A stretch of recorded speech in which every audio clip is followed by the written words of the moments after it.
Rome really had existed as nothing but a name by the time the empire falls on September 4th of 476, having been falling inwards on itself for just short of a century at that point. So started the periods between the 5th and the 15th centuries known as the Middle Ages. This time can be split into three main sections: the early Middle Ages, aka the Dark Ages, High Middle Ages, and Late Middle Ages. One of the most famous events from the entirety of the Middle Era was truly kicking some ass in the Dark Ages, and it was the Black Death. Something that nobody gets anymore, with exception for a cool 20,000 some odd people between 2000 and 2009, and 56 people in the United States in the last few years. But if we pretend that we don't know that, and if we can avoid chipmunks like the effing plague-carrying hairbringers of death they are, then we most likely don't have to worry. But travel back in time, say to the 800s or even 1340s Europe, and your chances of surviving are somewhere between 7 in 10 and 2 in 5. Black Death killed as much as 60% of the entire population of Europe. So when you're at work looking around but with those blank dead fish eyes, bored, cross off every third person you see in a pattern of 5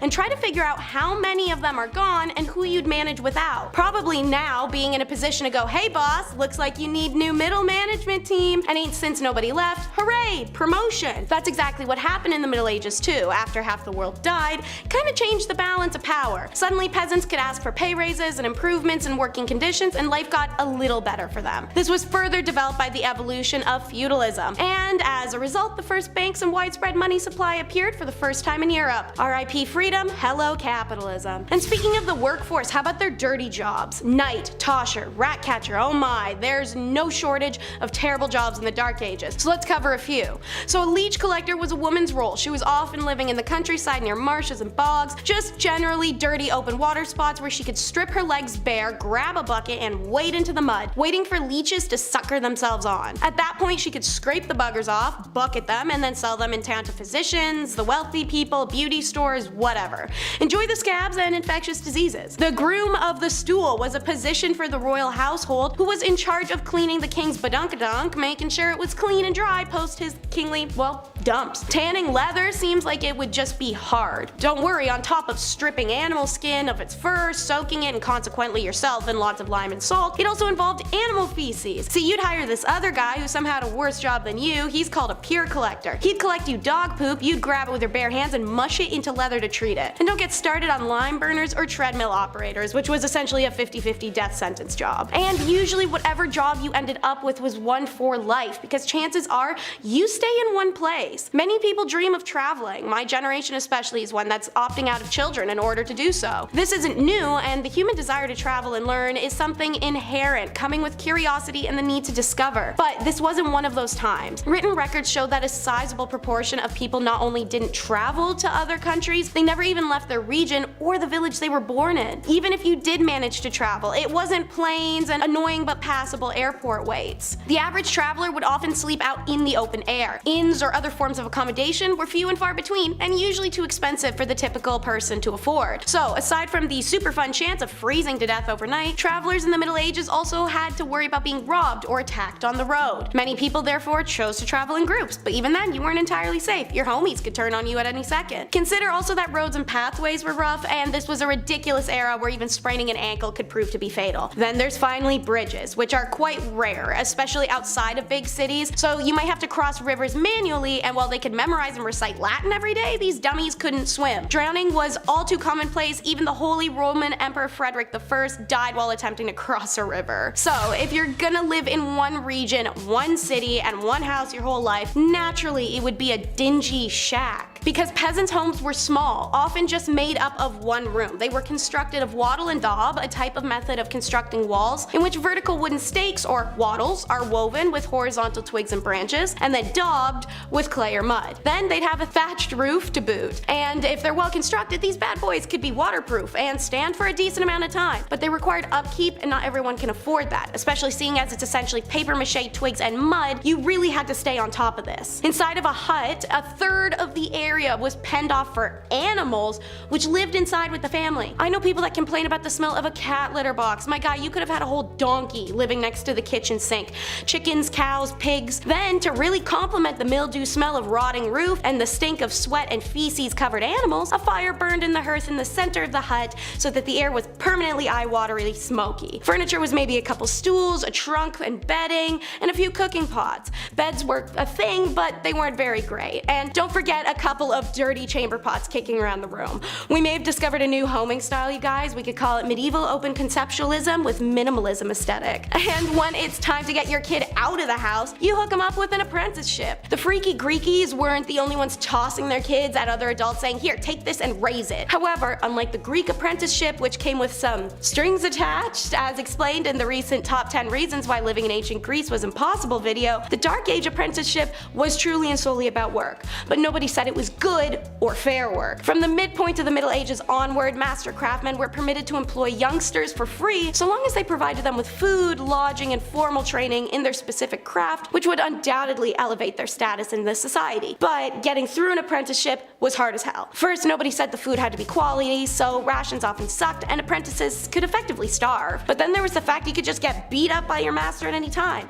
because it was literally expected of them to do that. Why? Because apprenticeships were ways of parents to get crappy, troublesome teens out of the house and learn some discipline in society. To add insult to injury, apprentices were stuck between childhood and adulthood by being teens. Because on one hand, a teen in medieval times would have been treated as an adult. On the other hand, privileges of adulthood, like the right to inherit money or ownership of land, didn't come into play until around age 21. So you're expected to be an adult, treated like a kid. Small wonder then that the tales of apprentices misbehaving badly are a staple of written accounts from the Middle Ages. Rather than dedicating themselves to their professional development, apprentices would often be found in pubs and brothels. Normal middle-aged teen activity. Number 5.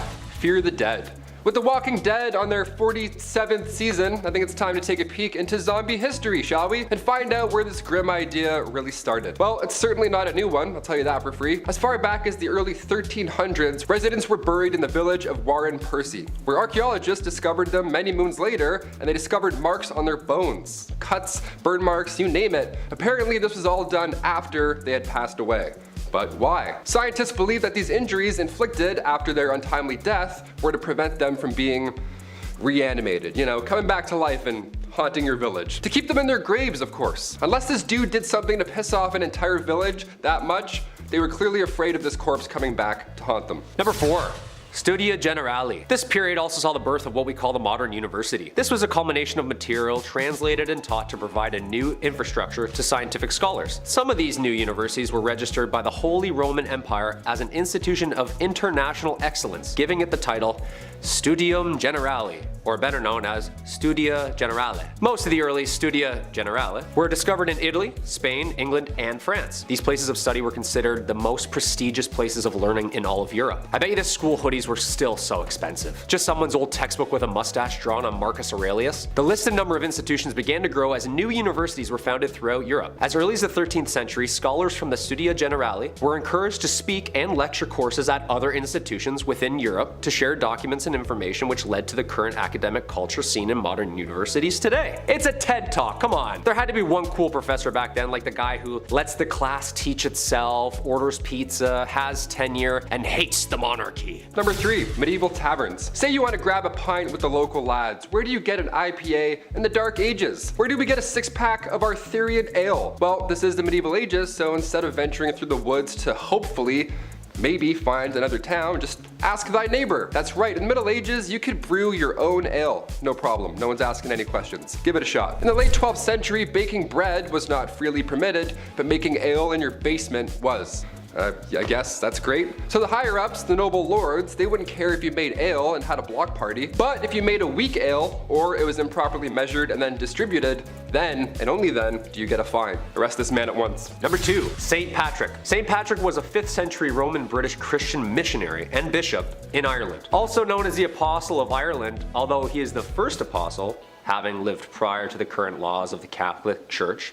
He is considered a saint in the Catholic Church and is regarded as the enlightener of Ireland. The dates of Patrick's life are not certain, but there is a consensus that he was active in Ireland during the 5th century, making his rounds as a missionary speaking the good word of God. But let's get into what everyone talks about with this guy. The good stuff, like slamming a green Guinness or getting all the snakes out of Ireland. I mean, I love the structure and the faith and stuff, but also chasing every snake out of an entire country with a walking stick? Shoo! Shoo, you bleeding bleeder. Go! Go! Do you know how big Ireland is? St. Patrick's Day is on March 17th, the supposed date of his death in 461 AD. It is enjoyed inside and outside Ireland as a religious and cultural holiday and remains a celebration of Ireland itself. And finally, number 1, dancing plague. A medieval plague, but make it groovy. Yeah, let's start dancing. That's right, the dancing plague. This was a real danger back in 1518. I'll try not to laugh, but I'll try. This was perhaps one of the weirdest events in history. Fra Trofea was the first victim of said plague. She was moving her body around frantically, so much so that it resembled a dance or something, in the middle of the Holy Roman Empire. And as if that wasn't weird already, dozens of others began to join. And then more,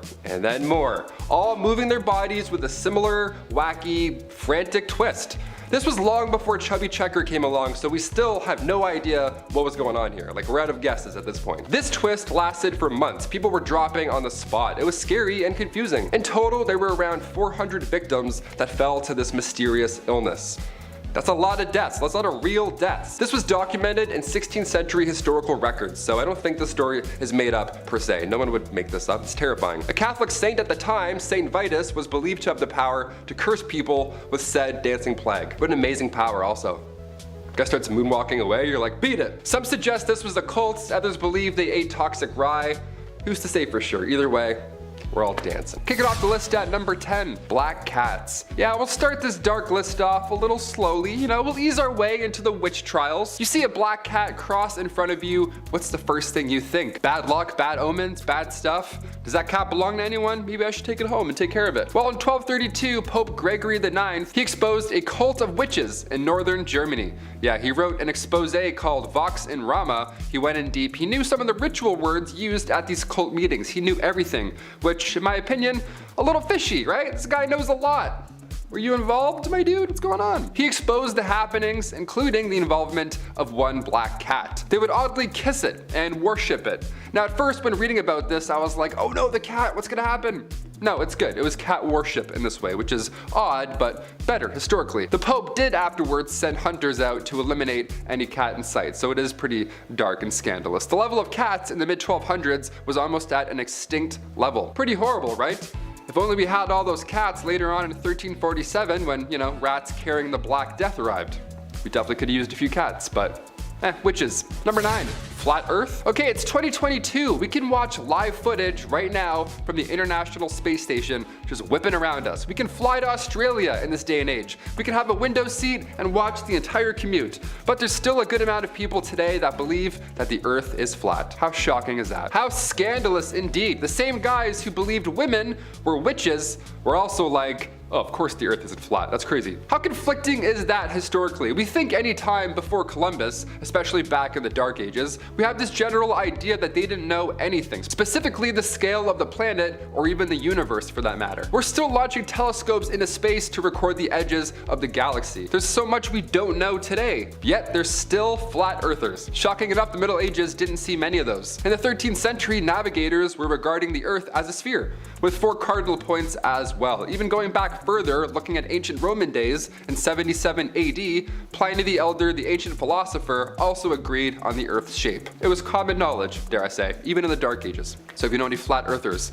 send them this link, and then also send them a link of the ISS. I don't know. Number 8, red hair problems. All right, if you're a redhead out there, I'm sorry about this one. I had to talk about it. History can be ugly sometimes, and more often than not, it doesn't make a lot of sense. Historically, urine has been used for the greater good. Teeth whitening, Roman laundry days, urine makes leather soft. We get it. The Spanish Inquisition brought with them the idea that red hair was a sign of witchcraft. Yeah, the sign of the devil himself. The manuscripts published at that time about redheads too didn't help. They were horrible. The Proverbs of Alfred warns against having a redhead as a friend. And then another manuscript, Secretum Secretorum, warns against using redheads as advisors. Yeah, not even a work friend.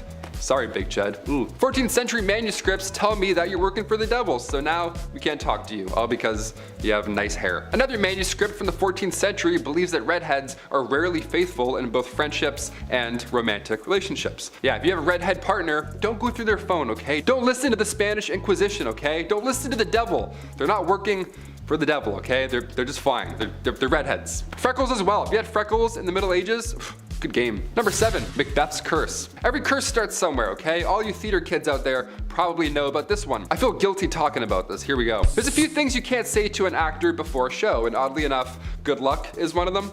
Yeah, you're supposed to say break a leg. All these theater traditions you can't break, okay? You're about to go on and do Shakespeare and do like this huge monologue wearing funky shoes. You gotta be in the zone, okay? You gotta, it's like game day. Even actors have their playoff beards, you know what I mean? It's like a ritual, you gotta stick to it. This legend goes back to 1606, the time of Macbeth's first performance. The actor playing Lady Macbeth died right before the show, sadly, so Shakespeare had to step in and play the part himself. Now apparently at this time, a coven of witches cursed the show. Yeah, since then there's been tales of real daggers being used in the show accidentally instead of prop daggers. The Astor Place riot in New York City back in 1849, that was caused by rival actors both playing Macbeth in their respective productions. There's also countless amount of stories recalling botched performances of the play, but what do we think? Is this the case of being in your own head and we just never dropped it, or is the Macbeth curse real?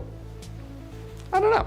Coven of witches cursing plays. That sounds pretty medieval. I hope it's not real. That would suck. I just got cursed. Number 5, Joan of Arc. Finally, a woman in the Middle Ages. Who'da thunk? Joan of Arc was considered and still is revered the heroine of France for her role in the Siege of Orleans during France's 100-year war with England. Joan of Arc, a peasant with faith on her side, had believed that God had chosen her to lead France in victory against England and had spoken to her since she was young. At only age 17, she had stolen men's armors, a white horse, and like a Valkyrie riding into battle, she had convinced an entire army that she was appointed by God to win. And then did! That's the most badass thing I've ever heard in my entire life. After such a miraculous victory, her reputation spread among France, and upon her capture and death at 19, the Maid of Orleans herself would forever live on as one of the greatest saints and symbols of the country of France. Number 4, Henry V. Another war? All these people do is kill each other. Does anyone fish? Or golf? No one, huh? Just swords and heads, swords and heads. A history itself. This time, England beats France. King Henry V, Prince Hal himself, leans into his kingly duties, demolishing France in what Shakespeare would delve into years to come. The Battle of Agincourt is one of England's most celebrated victories and was one of the most important triumphs in the 100 Years' War. Then should the warlike Harry, like himself, assume the port of Mars, and at his heels, leashed in like hounds, should famine, sword, and fire crouch for employment. Henry V, prologue. Good stuff. How come these guys didn't just like rap battle or play soccer or something? Like an arrow right through the chest is way worse than a red card, just saying. Hey, speaking of soccer. Number 3, mob football. I'm not talking about the mafia. Put 1,000 on Brady, would you? I'm talking about mob football, also known as folk football. It's just like our modern day soccer. Town versus town. Except it has an unlimited amount of players. And there's only 2 rules to the game. Get the inflated pig's bladder over the opposing team's lines on the other side of town, and no murdering. I mean, I guess this is closer to rugby? Yeah, this is literally just rugby. This game was played competitively and eventually outlawed at Oxford University in 1555. Just a guy named Jeeves in a polo. Oh yeah, I play mob football at Oxford. Yeah, I'm also in a frat. This game got so out of hand, it was banned numerous times in England. There is great noise in the city caused by hustling over large balls from which many evils may arise, which God forbid. We command and forbid on behalf of the king, on pain of imprisonment, such game to be used in the city of the future. Thankfully, this game has calmed down over the years and now has become the most popular played and watched game across the world. Go Liverpool! Number 2, the printing press. The printing press is a machine that was designed for the mass printing of text, mostly in form of books and newspapers. With an unknown date of origin, first invented in China, this machine, designed in the 15th century by Johannes Gutenberg, was a revolutionary new form of writing which would only change the direction of history with the mass production of uniform text. Long story short, people didn't have to get the world's worst wrist cramp writing Hamlet over and over again. To be, or not to be, 86 more folios? The alphabetical metal keys would be placed into the device and slammed into the paper, pressing ink upon the parchment. You know there's gotta be some books half written in purple ink because they just ran out of black. Come on, we've all been there. Ink's expensive. Number 1. William Shakespeare. The Bard himself, arguably the most influential writer of the English language. William Shakespeare was born in Stratford, England. One of the easiest ways we can look back into the dialogue and lifestyle used by the people living in the Middle Ages. This playwright documents the world in which he lives from 1564 to 1616. Due to Shakespeare's unbelievable talent for building and fabricating an array of diverse stories and characters via players, modern day is able to see the Middle Ages and the similarities and differences the people were experiencing. His plays are based in the environment that they were written in. He writes about diseases, he writes about monarchy, he writes about women's rights. Okay, so no one actually got turned into a donkey by some fairies in the woods, but some of those wars actually did happen, and some of those kings and queens were really twisted. How this man created so many brilliant works and stories, all part of the mystery. What do you think? Genius? Or did the guy have some help? One man in his time plays many parts. Number 10. Apple bobbing. Okay folks, time to paint a picture for you. I love doing this. It's a warm summer night. You're at the county fair. You've managed to eat enough fried food to feed a large family. And even more surprisingly, you've fit into those blue jeans. They're tight. The sound of carnival games and people having fun pollutes the background. That's when you see her. She's tall, blonde, and is wearing a pair of cowboy boots. Yeehaw. She calls you over. There's an apple bobbing game. You've never bobbed for apples before, but to impress the pretty lady in cowboy boots, you go for it anyway. You fail, and now you're cold, wet, and ladyless. Yes, this fine American carnival game gets its roots from the Middle Ages. It's simple, fun, and no matter what time period you live in, sometimes it was even used as a form of dating, which is kind of weird actually.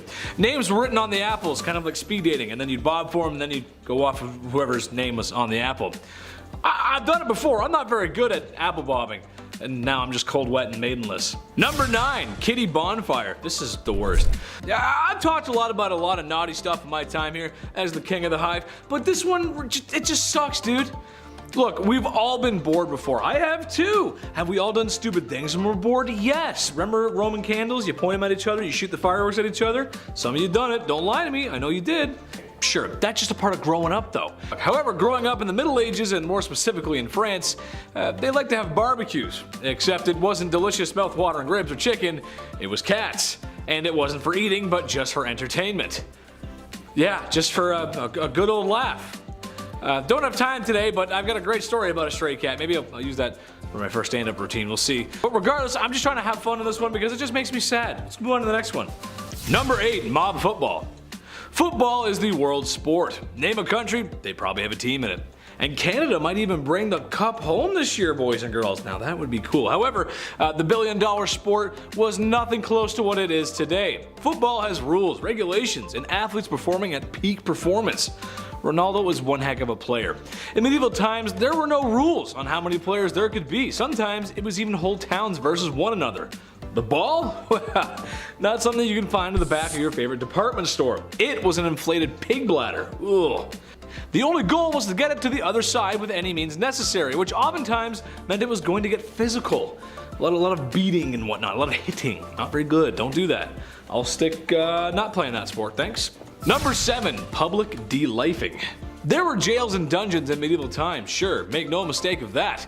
However, a lot of times sentencing for crimes would often lead you to losing your head, where a large sweaty man, such as myself, wearing a black cloth mask would take a very sharp axe, sword, or any other sharp utensil of war from the war cabinet and liberate your head from your shoulders. Thing is, some folks would come out to watch this, as this was apparently a form of entertainment. I mean, why not, I guess, sure. Sure, it's friendly family fun. Bring the youngins, mom, dad, grandma, grandpa. Pack some sandwiches just to make sure you stay out of the splash zone. Yeah, I don't know why they did that. That was pretty common. That's weird. Number 6, Wario shoes. Fashion. I'm not a fashion guy, and I don't claim to be. I don't have the cash flow for it. But one day, I swear, if I got the do-re-mi, it'll be leisure suits and Frank Sinatra every time I sit down to eat a meal. Gotta have those shoes to match that Frank energy. Shoes that say, yes, I'm moderately talented and handsome and have a great following, but I have some shady connections to the Italian mafia. villain energy. Well, what's more villainous than a pair of Wario shoes? Yes, some medieval shoes were big and pointy and sometimes floppy. It was a sign of wealth, class, prestige, and the calling card of a portly Mario doppelganger. Surely you might not even wear these bad boys outside, but that's because you trip and fall, and I wouldn't want to trip and fall out there. I feel like any injury back then is not good for your health. A cut could kill you, you don't want that. In 5th place, we've got bad bread. In today's modern age, if bread starts looking funky, we tend to just, eat around it or toss it, but people didn't always have that awareness. Ergot is a fungus blight that forms hallucinogenic drugs in bread. Its victims can appear bewitched when they're actually just higher than a kite. It thrives in a cold winter followed by a wet spring.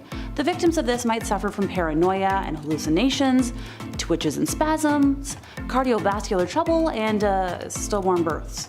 Now, this also seriously weakens the immune system. Human poisoning due to the consumption of rye bread made from ergot-infected grain was common in Europe in the Dark Ages. The first mention of a plague of gangrenous ergotism in Europe comes from Germany in 857, and following this, France and Scandinavia experienced similar outbreaks. England is noticeably absent from the historical regions affected by this, as its main source of food was wheat, which is resistant to the fungi. In 944, a massive outbreak of ergotism caused 40,000 deaths in the regions of Aquitaine, Limousin, Périgord, and Angoumoise in France. Ergotism is actually believed to have played a large role in witch hunts, since the symptoms of this poisoning and the signs of bewitchment are almost identical. Witch hunts hardly occurred where people didn't eat rye. Just saying. In 4th place, we have the younglings of Woolpit. Those no words have thwarted my vocabulary again. How'd you guess? The legend of the green younglings has been told time and time again, and I'm surprised today's research was the first I've learned about them. A brother and sister duo were found near... take a guess? Yep, the village of Woolpit in the 12th century. Dang, y'all are good at these guessing games. They spoke in an unknown language and looked relatively normal, minus the green color of their skin. After being rescued, they refused to consume anything for several days until presented with raw broad beans, and eventually learned to eat other foods.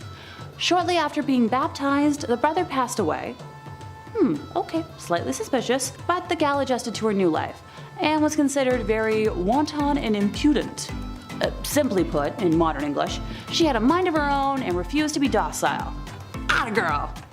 After she learned to speak English, the girl explained that she and her brother had come from a land where the sun never shined, everything was green, and the light was like twilight. I'm guessing they were living in some sort of forested environment, but maybe they were aliens? Hey look, with all the research I do on alien life, you cannot blame a gal for jumping to that conclusion. In 3rd place, we have divorce by combat. Yep, people could get divorced, but it was a heck of a process. Divorce by combat appears to have been a form of trial by combat, which was when accusations were dealt with between two parties where there were no witnesses or a confession. Whoever won the duel was deemed to be right.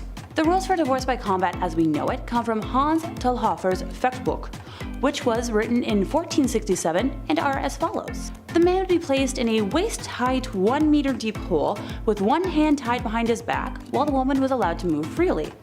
Both parties wore practical clothes, which was described as a one-piece bodysuit with stirrup legs. The woman was armed with 3 rocks, each wrapped in a length of cloth to form a kind of swinging club. The man was given 3 normal clubs that matched the length of the woman's cloth to ensure that their ranges were equal. The man was not allowed to leave that hole, by the way. To further limit him, if he touched the edge of his hole with either his hand or his arm, he had to surrender one of his clubs. If the woman attacked him while he was surrendering his club, she in turn forfeited one of her rocks. Yes, the rules placed the man at a clear disadvantage, but it's important to remember that it is unlikely that the woman had any kind of combat training. Furthermore, in any kind of physical contest, it is likely that the male would have an advantage in size and strength. For that time period, not modern day. I watch WWE. Women can beat up men. So the handicaps placed upon the man were to try and make the fight as fair as possible. That's honestly pretty dang impressive for the time period. The conditions for victory are unclear. Some historians believed it was unlikely that fights were to the death. Instead, it was probably down to the judges to decide when one of the fighters had been incapacitated. Since both parties were hitting each other with big blunt objects, it seems likely that many trials ended with one party being knocked unconscious. Thankfully, divorces are mostly, a lot less lethal today. Look, I said mostly. In second place, we have methods of obtaining information. Nowadays, if one is in court and receives a sentence of any kind, it's usually, being detained to a prison or institution, charged a financial amount, or community service. But courts weren't always humane. Heck, this could probably make like a decent top 10 on its own, but I'll try to condense it today. As the Anglo-Saxon Chronicle for 1139 put it, courts hanged them by their thumbs, or by the head, and hung fires on their feet. They put knotted strings about their heads and writhed them so that it went to the brain. Sometimes they put in a chest that was short and narrow and shallow, and put sharp stones therein, and pressed the man therein. I neither can nor may tell all the wounds or all the tortures which they inflicted on the wretched men in this land. Pressure devices from that time period can be classified in many ways, but I've managed to narrow it down somewhat.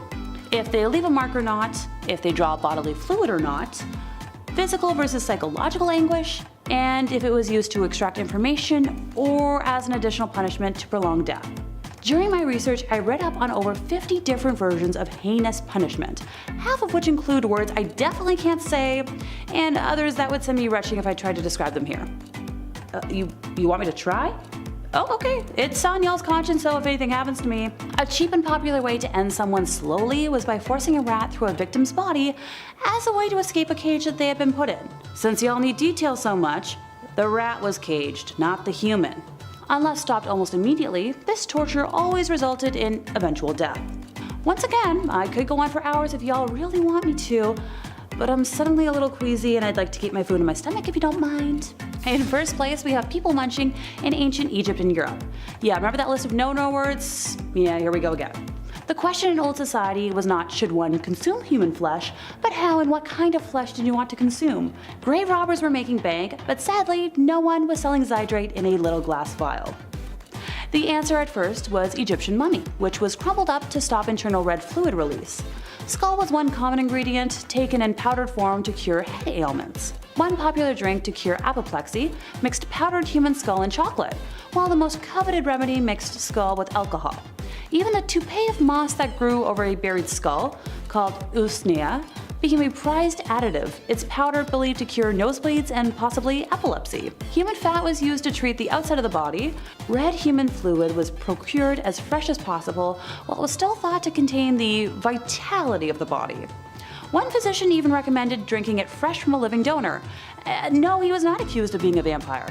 Shocking, I know. The poor, who couldn't always afford the processed compound sold in apothecaries, could gain the benefits by standing at executions, paying a small amount for a cup of the still warm life source of the condemned.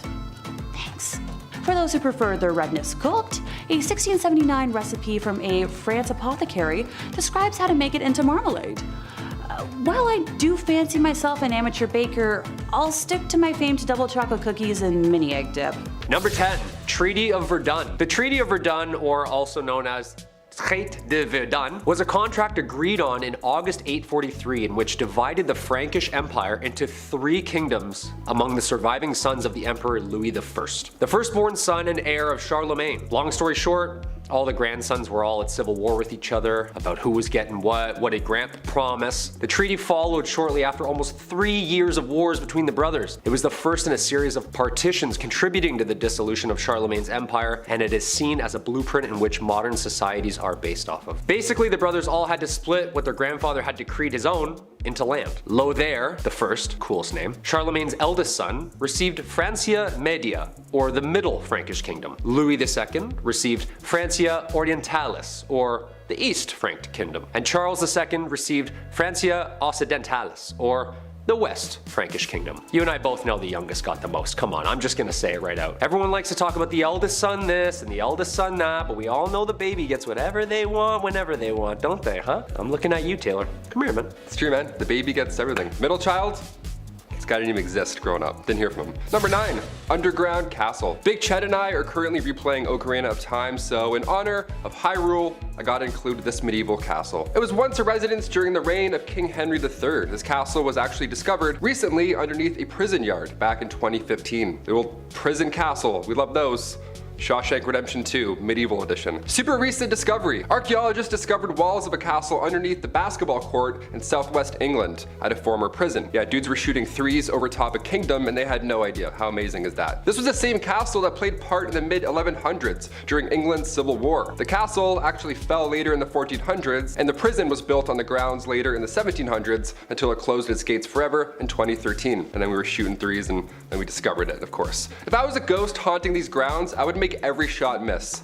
Easily. I would just float near the net, tap the ball away, like, nice try. Back to prison. Number 8. Stonemasonry. So we all know about who wrote what and who translated what to what text and which language, while writing what play, which was based on who. But who built all this stuff? When we think of the Dark Ages, we can't forget the megalithic Leviathan stones carved and molded together to create the enormous Gothic castles and cathedrals that are still standing to this day. How did people do it back then? Well, masons in medieval England were responsible for building. Masons were highly skilled craftsmen, and their trade was primarily used in the building of castles, churches, and cathedrals. There were 3 main classes of stonemasons. There was the apprentice, the journeyman, and the master mason. So what would a medieval construction site exactly look like? Well, of course, there's the master mason. He's usually the head and the overseer of the work, and he's the most skilled of the tradesmen. This is like the head honcho on site. We've all seen this guy walking around site. He's always angry, he's always yelling, "Hey, who's got the plans? You, give me those. What are these? Backwards, you idiot. I'm gonna put the window down there." So how did they exactly chisel out all of these castles from one giant rock? Well, they didn't. The stone had to be quarried first. From quarrymen. These were not masons. Their job was to get the stone for the masons to work on out of the ground. Local stone was used first, but occasionally stone could travel vast distances, even from other countries. So I gotta drag that boulder there all the way to Scotland? Okay. Some of the most beautiful architecture ever created can be still seen across Europe. The amount of time and skill it took for these people to have designed, constructed, and chiseled such megalithic sites still baffles me. I'd be trying to read the plans still.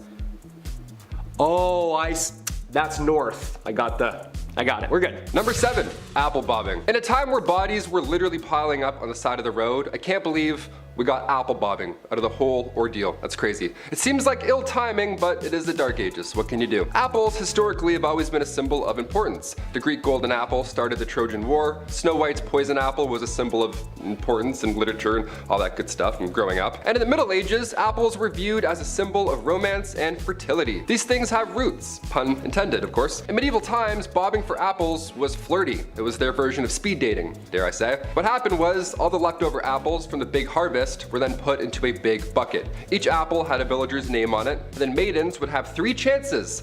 3 chances to grab that apple with their teeth. 3 chances to win a date with the English Tad Hamilton. What a weird time. Can you imagine if this was in Game of Thrones? Reek is just shivering for 2 seasons, bobbing for Ramsay's Bolton apples. We're like, medieval times were dark. Holy shit. Number 6. The feudal system, aka feudalism, was a form of structure system existing in medieval Europe in which people would work and fight for nobles who gave them protection and land in return. A social political system in which landowners would contractually bind tenants to exchange their goods, loyalty, and simple space for safety and comfort within the laws of those ruling. Basically, this is like our renter's agreement now. I'll give you a place to stay and some heat. You give me an unfathomable and overpriced amount of shillings for these extremely low ceilings. Yeah, talk about crooks, man. This system stayed in place for more than 1,000 years and managed to fizzle its way out of society somewhere in the 15th century. Not just anybody would ask to be signed to this deal. There was structure and there was order. There was a lord, aka the landowner, aka your landlord, allowing vassals, aka tenants, to rent the land by providing services, especially military services. Yeah, you can stay here, but once in a while we're gonna need you to dump a bunch of boiling water and over that wall. Is that cool? Yeah, you're fine with that. The plot of land, called a fief, was typically worked on by serfs who were laborers who had very few rights and were bound to the land itself. These were the lowest class of people, and they basically did any and all to stay safe on the lord's land. Jobs would include farming, jobs would include cleaning, and was a minimum of 3 days work to maintain in good standing and remain stationary. Sure, there was no dental or mental health days, but come on, a 3-day work week? Plant a couple carrots here and there? Hey, it doesn't seem that bad. Children's Crusade is number 5. Joining Where the Wild Things Are and Labyrinth for most bratty and annoying kids is a boy in some stories named Stephen, who claimed to have been given a divine message from God to go forth and conquer the world. He was 12. Anyways, Stephen approached many royals looking for resources only to be turned away. He even asked for the support of King Philip of France, who very rationally told the kid to go back home before bedtime. This was directly after the Holy Land Crusade, so it was mainly due to the fact that they believed he wanted to live out a hero legacy like his idols because he was 12. Like prepubescent boys, Stephen wasn't going to drop it when told no. He instead started preaching and recruited a band of faithful children to lead them into the Holy Land. One day, having found someone to supply his large gaggle of children, reportedly over 1,000, with a boat, Stephen loaded everyone up unarmed and unprepared and took to the seas. They were never seen again. It's believed Stephen's ship sank or the children were stolen by the ship crew and brought to Egypt for other unfortunate purposes. No matter what happened, the preachings of Stephen led to what's believed somewhat between 1,000 and 10,000 children to their demise.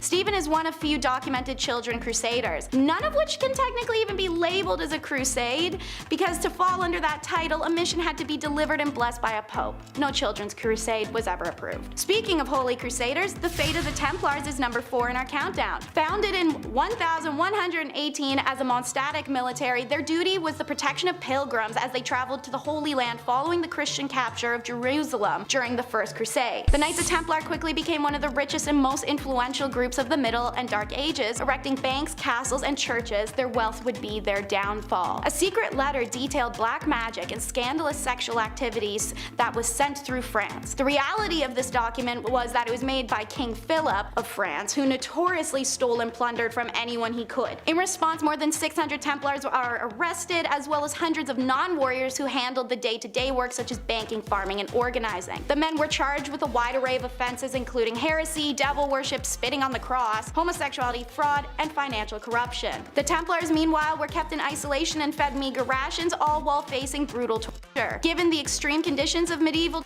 methods, it's not a surprise within weeks, hundreds of Templars just confessed to false charges. Their lands and money were confiscated and officially dispersed to another religious order, the Hospitallers, although greedy Philip did get his hands on some of the cash he coveted. Didn't know this guy was real, but the Pied Piper is number 3. The proof is etched in the Hamlinia face itself, an inscribed plaque on the stone facade of the so-called Pied Piper's house dating to 1602 reads AD 1284. On the 26th of June, the day of St. John and St. Paul, children born in Hamlin were led out of the town by a piper wearing multicolored clothes. After passing the Calvary near Koppenberg, they disappeared forever. The tale, in fact, has survived a very long time. Originating as medieval folklore, it inspired the Grimm brothers' legend The Children of Hamlin, and one of Robert Browning's best-known poems, The Pied Piper of Hamlin. While there are some small differences in the stories, the basics remain the same. The piper was hired by the people of Hamlin to rid the town of rats. Trailing after their hypnotic notes, the rat catcher and his magical flute made them go to their demise. But when the town refused to pay the piper for his service, the savior came for Hamlin's children. Entranced by the notes of his magic flute, the boys and girls followed the piper out of town and simply vanished. So what happened to Hamlin's children? One theory is that the Pied Piper played the role of a so-called locator or recruiter. They were responsible for organizing migrations to the east, and they were said to wear colorful garments and played an instrument to attract the attention of possible settlers. Popular opinion is, if this is the case, the children may have been taken to the Berlin area, as the family names common in Hamlin at the time show up in surprising frequency in areas of Uckermark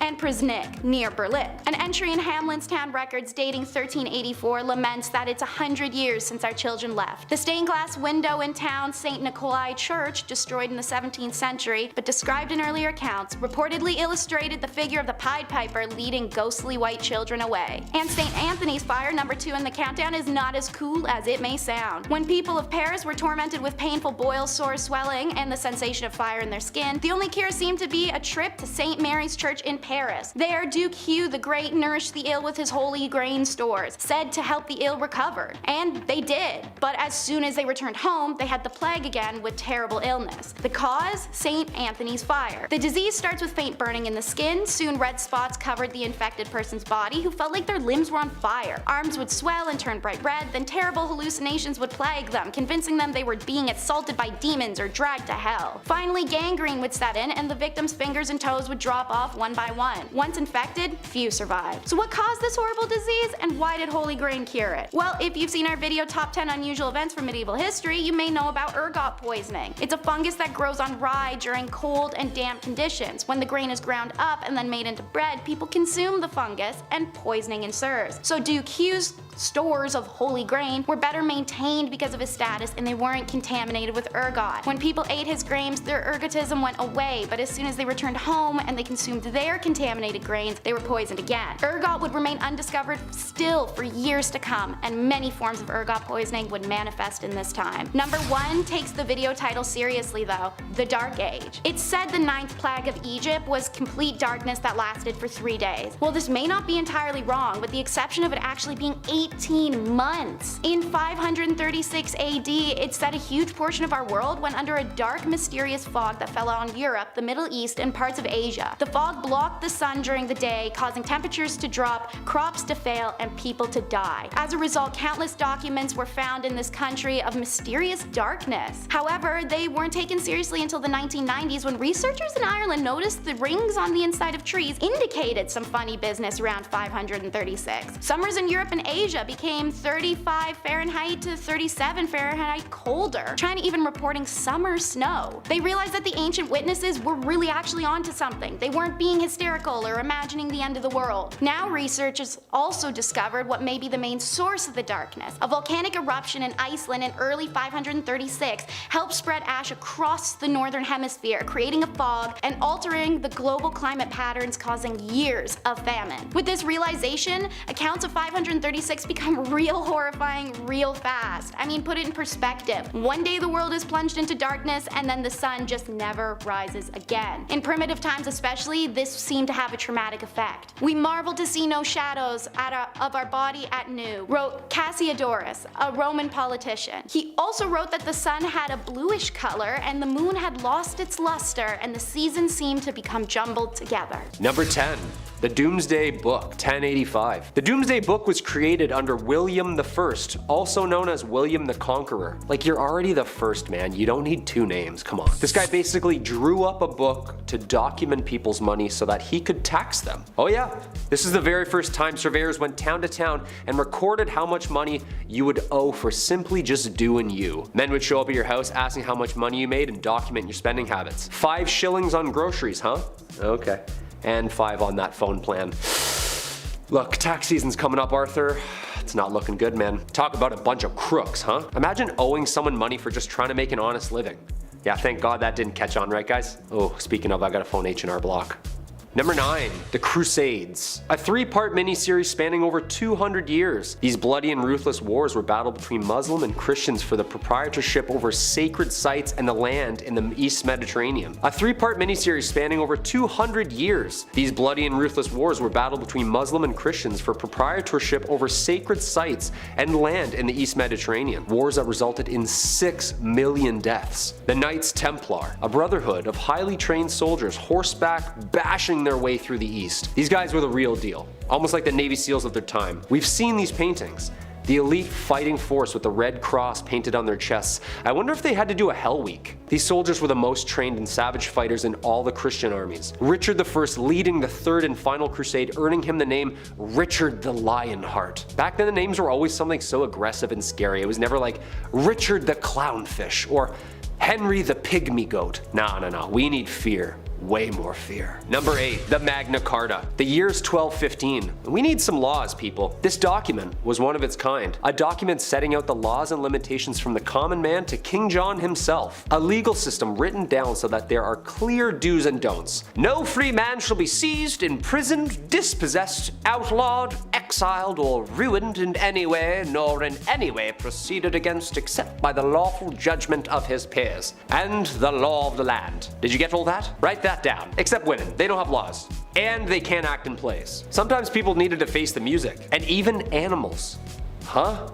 That's right, animals. Being tried in a court. A lively and popular event trying any law-breaking animal from goats to pigs to even chickens. Ladies and gentlemen of the court, did you, Mr. Feathersworth, peck the floor, yes or no? Objection, Your Honor, leading the witness. My brain can't fathom this, guys. Number 7, the Battle of Bannockburn. This infamous battle between Scotland and England was one of the most important battles of the Middle Ages. The end of the bloody war for independence. Basically, Scotland was like, yeah, we're gonna go over here and roll our R's. The gruesome wooden wars were caused by the English invading Scotland in 1296. A leader slowly rising the ranks, William Wallace, the guardian of the King of Scotland himself, holds off the English forces and is knighted a hero to Scotland. Unfortunately, like every hero back then, he was also hated. He was captured, hanged, drawn, and quartered. Like, why do you have to do all that after he dies? Like, he's dead. Not fun. The battles between Scotland and England ended in 1314 with Robert the Bruce securing Scotland's independence, adding like 45 more dialects to the UK. Freedom! Number 6, the Black Death. Ooh, talk about a curveball. The year's 1348. People are saying things like, don't let the bedbugs bite. Clearly not a very clean and safe time. The Black Death, aka pestilence, aka the Great Mortality, or simply known as the Plague. Single-handedly the worst pandemic ever recorded in history, wiping out somewhere between 70 to 200 million people. Ooh, now I get where bless you comes from. Someone sneezed back then and everyone's dead at 14. This is where we see those doctors in the terrifying bird outfits with the long noses stuffed with garlic and herbs. Excuse me? Yeah, he's not wearing a mask. I'm just trying to watch a cat publicly get skinned. Yeah, 6 feet please. Some doctors prescribed urinating on a person so that the bad smell would drive out the infection. Can you imagine? Just a doctor writing you up a script and go ahead and pee on yourself about 4 to 5 times a day. Take with food. Should be gone early next week. And just let me put my mask back on here before you leave. There you are. The plague started in Europe in October 1347 when 12 ships from the Black Sea docked at the Sicilian port of Messina. Most sailors aboard the ships were already dead, but those who were still alive were covered head to toe in black boils that oozed pus and blood.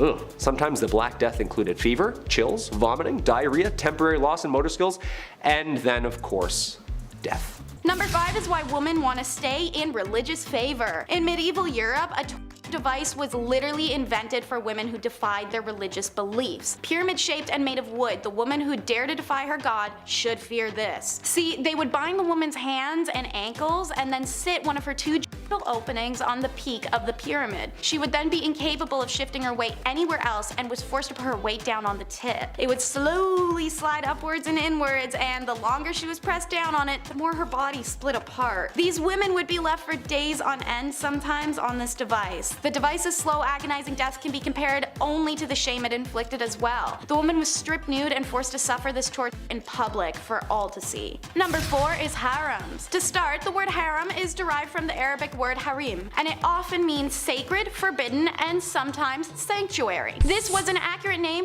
as only women's household members and some related male members were allowed to enter a harem, which was an honored women's space. The harem was the ultimate symbol of a sultan's power. His ownership of women, mostly slaves, was a sign of wealth, power, and sexual prowess. The seclusion from public gaze also inflated this power more so. But a royal harem could be a place of filth and stink where chaos and emotions ran high. This was the price of being property. Used by the emperors and his sons, you could either be favored or so hated that one day you vanish and rumors of your exile whirl amongst your peers. These ladies usually did not have the liberty to move out of the harem as they liked, but inside the harem they could move around as they pleased. There was no sisterhood in them either. Socializing amongst themselves was usually not friendly, and jealousies were shown directly. Makes sense, as status and position of authority in the harem were determined by the place that they had in the emperor's favor, and to give the king his first male child was a great competition in this regard, resulted in unpleasantness through the royal harem. Everyone tried their best to please the emperor and turned her bad qualities like jealousy, aggression, or short-tempered attitude onto other women. Seeing as many of these women were stolen from outside the empire, let alone inside, frustration with language barrier and culture clash was also a huge source of contempt. Sometimes the women would lie to the sultan to have others disposed of, or they'd simply gang up on one another. Regardless, harems were places of drama, inequality, and a race to be favored as a ticket out of sexual servitude. Hidden sexuality is number 3. There were plenty of mainstream laws in medieval and Middle Europe against male homosexuality, and while it wasn't considered as serious, lesbianism still posed a threat to the ideals of a male-centric societal order. A law written in 1260 France stated that women caught engaging in homosexuality shall undergo mutilation on her first and second offense, and on her third she must be burned. This is one of the only laws to specify consequences for lesbianism, but the 13th century and Christian perspective of sex radicalized further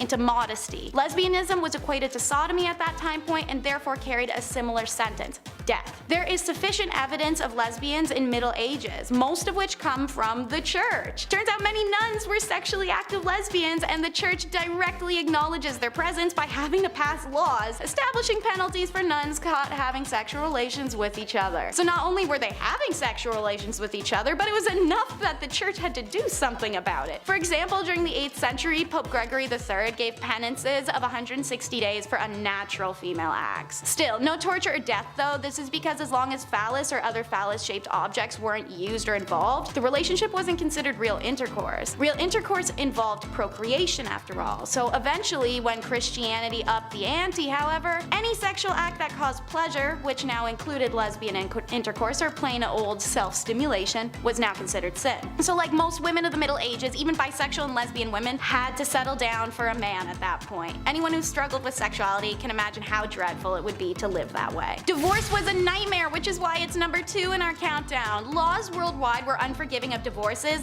literally always to the woman. In Chinese laws, a woman could only divorce her husband if he mistreated her family, not even her. He, on the other hand, could divorce her for anything. Some accepted grounds for divorce were failure to bear a son, evidence of being unfaithful, lack piety to the husband's parents, theft, suffering a virulent or infectious disease, jealousy, and talking too much.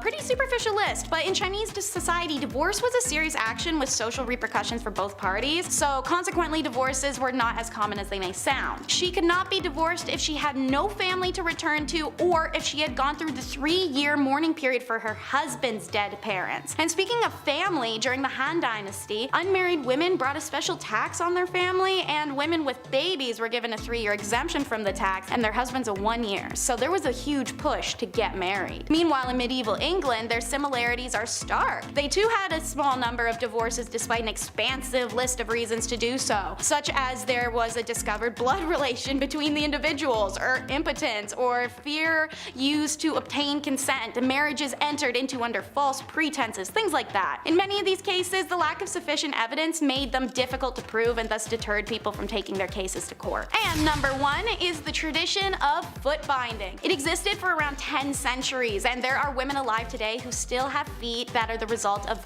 feet binding. Foot binding involves systematically breaking the feet and shaping them inwards. This tradition started in the 5 Dynasties 10 states period of the 10th century, when beloved concubine of the emperor built a gilded lotus flower stage and performed a dance on bound hoof-shaped feet. Being a beloved concubine, the other concubines of the emperor attempted to imitate her feet to curry his favor. So foot binding began within the royal court and spread through China as the next fashion fad. It's done in a ritualistic ceremony accompanied by a variety of traditions to ward off any bad luck. They began by tucking the toes under the feet and using a long, tight ribbon wrapped up to the ankle to hold it all in place. Anytime the foot grew, they broke it inwards more, a process usually taking 2 to 3 years. The foot would remain bound for the rest of a woman's life. There is a whole list of issues this caused. Outside of extreme agony and being a handicap, it caused some women pain for the rest of their life. Their walk was changed, as was their posture, and the idealism of a slim body to lighten the pressure on one's feet was all the rage. The binding of feet actually caused the women to develop strong muscles in their hips, thighs, and buttocks, so much that the characteristics were considered physically attractive to Chinese men of the area,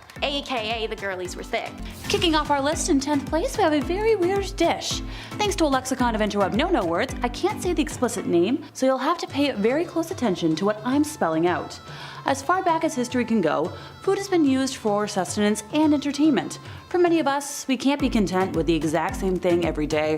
We'd grow sick of it, or even run out of a certain thing, making that unrealistic. Heck, we wouldn't have a cookbook industry if people didn't constantly want to change up their meals. Now, back in the Dark Ages, people had to get creative with what they had, since importing and exporting goods from other countries was nowhere near what it is today. Coming up with a delicacy they called helmeted, naughty name for rooster that is also used for a phallus? Work with me here. This was done by stitching a rooster so it seemed to be riding atop a pig, with military regalia serving as decorative garnish. I'll stick with herbs for garnishing my meat. Thanks! In 9th place, time to talk about gargoyles. Not to go all hunchback on y'all, but they serve as more than just fascinating architecture. Sadly, they don't sing or talk as far as we know, but there's always hope they just keep it a secret. The term gargoyle comes from the French gargouille, which is the noise of both water and air mixing in the throat. In English, we know this as gargle. Gargoyles were originally designed in 13th century French architecture as a means of disposing of water. Think of them like the precursor to the gutter. Typically, a trough was cut into the back of the gargoyle, and rainwater was able to run off the roof and through the gargoyle's mouth. The longer the body of the gargoyle, the further the water was projected. This prevented water from running down the walls and causing damage to the buildings. I'm glad modern plumbing is a lot more progressive, since that could have definitely been brutal. However, some gargoyles had another function, warding off evil spirits outside of churches and cathedrals. According to French legend, Saint Romanus saved his country from a dragon named La Gargouille. After defeating the creature, Saint Romanus burned its body. However, since the dragon had possessed the ability to, breathe fire, its head and neck could not be burned. Therefore, they mounted La Gargouille's head on the wall of a church and used it to scare off harmful spirits. Most gargoyles are depicted as grotesque creatures, but it is said that, like snowflakes, you will never find two that are exactly alike. Feel free to travel the world and compare the ones that are still standing. I'll wait. In 8th place, we have Animal Court. Yep, Fido and Mittens could be dragged in front of a criminal court back in the day if they didn't follow animal law. There are records of at least 85 animal trials that took place during the Dark Ages, and the tales vary from the tragic to the absurd. By far the most serial offenders were pigs, accused and convicted of chewing off body parts and even eating tiny humans. Most were found guilty and sentenced to the rope necklace or being burned at the stake. In 1386, a convicted pig was dressed in a waistcoat, gloves, drawers, and a human mask for its execution. It wasn't just pigs that felt the hand of the law, though. In 1474, a court found a rooster guilty of the unnatural crime of laying an egg. Unwanted rats often found themselves on the receiving end of a strongly worded letter asking them to leave the premises, and curiously enough, there was a trial of dolphins in Marseille in 1596. Okay. However, not all of the trials ended in brutality. One donkey, which found herself the victim of unwanted advances, was proclaimed innocent after a strong recommendation from a convent's prior, declaring her to be a virtuous and well-behaved animal. If anyone wants to hold court for modern dogs that chew up furniture, be my guest. Not much surprises me anymore.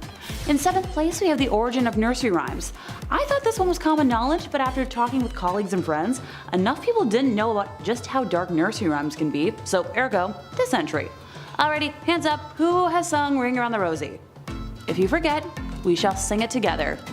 Trust me, I've got this thing memorized thanks to my work in children's entertainment, so here goes. Ring around the rosy, pocket full of posies, ashes, ashes, we all fall down. Now let's break this down, shall we? Yeah, I know, I should be tried for my puns. A ring around a rosy is a rash, which is the sign of a plague.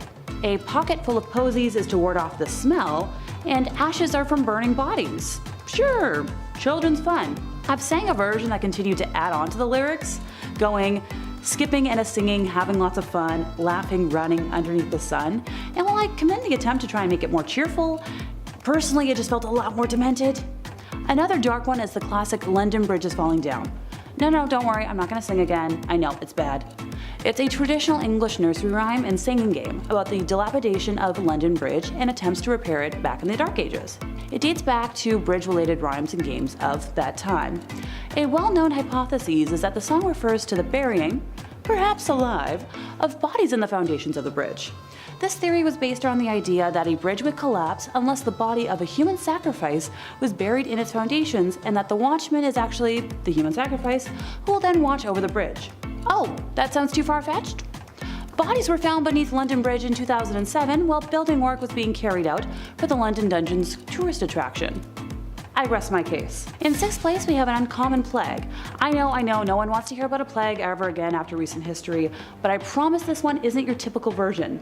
The dancing plague of 1518, or the dance epidemic of 1518, was a case of dancing mania that occurred in what is now known as France from July until September of that year. The outbreak began when a woman by the name of Frau Tochofefa began to dance fervently in a street for a week straight. Soon, 3 dozen others joined in on the dancing chaos, with the plague claiming 400 victims by August. By early September, the outbreak began to subside, as the dancers were sent to a mountain shrine to pray for absolution. Guess we found where Footloose took inspiration. It is unsure just how many, but a small number of victims did pass from this epidemic, which is wild. Historical documents, including physicians' notes, cathedral sermons, local and religious chronicles, and even notes issued by the city council, are clear that the victims danced, but it is not known why. There are many theories behind the phenomenon, the most popular being stress-induced mass hysteria. Other theories include ergot, which I'll touch on in just a moment, and religious explanations. It would be interesting to see if this ever pops up again in modern times. Hey, look, sometimes a gal just wants a flash dance moment without judgment, okay? Okay, fine, maybe me. Number 5. Groom of the stool. Nowadays, higher ups in the office, they have assistants, to grab your coffee for you. Maybe they answer some phone calls, keep the business running while you're off, doing your businessman stuff. Assistants are vital today. The groom of the stool, though, that was a bit much. We have some labor laws put in place now. I don't think we're gonna see any online ads opening for a groom of the stool. We'll see though, fingers crossed, had good benefits.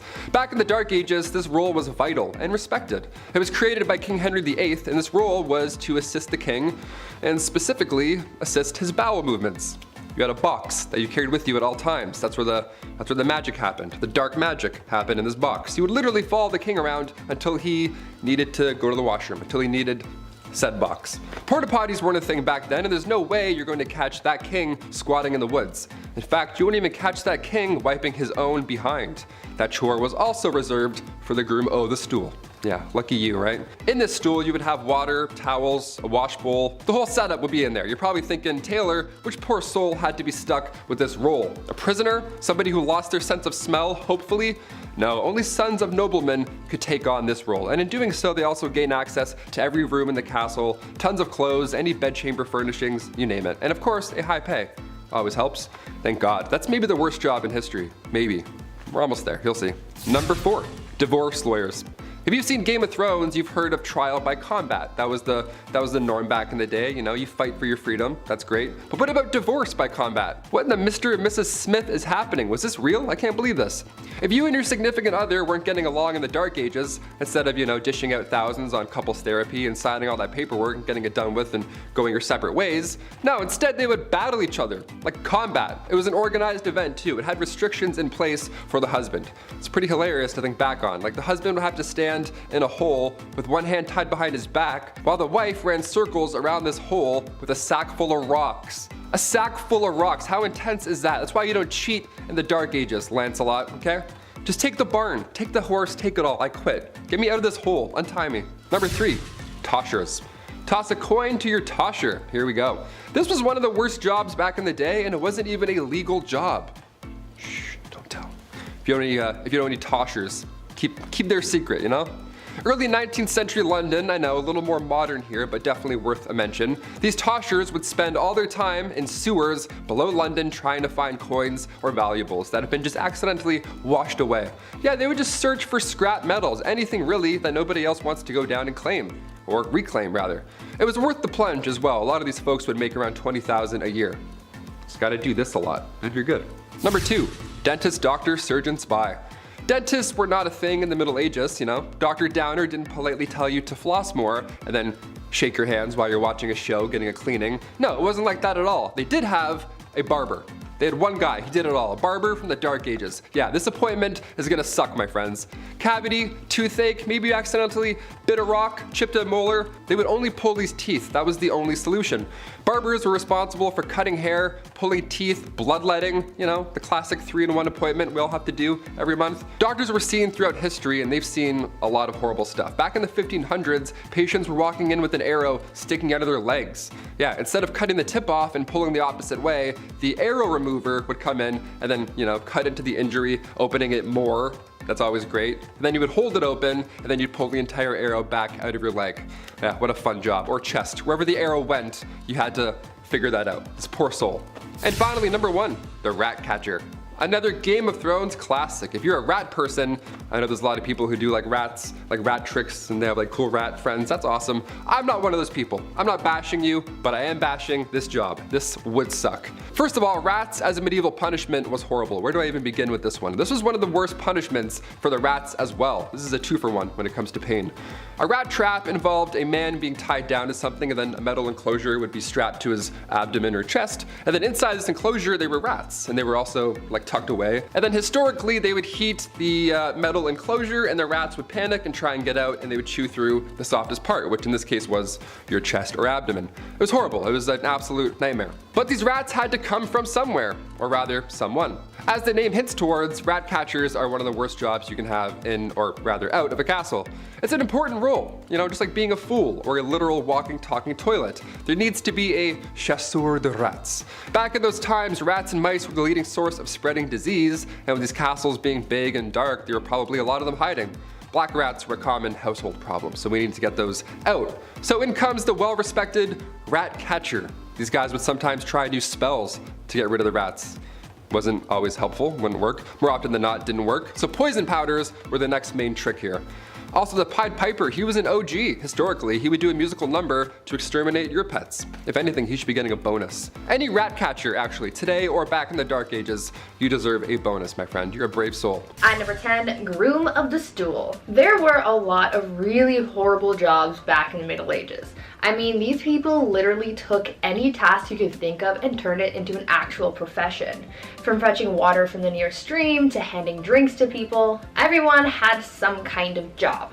But with that said, some jobs were worse than others, and here's one of them.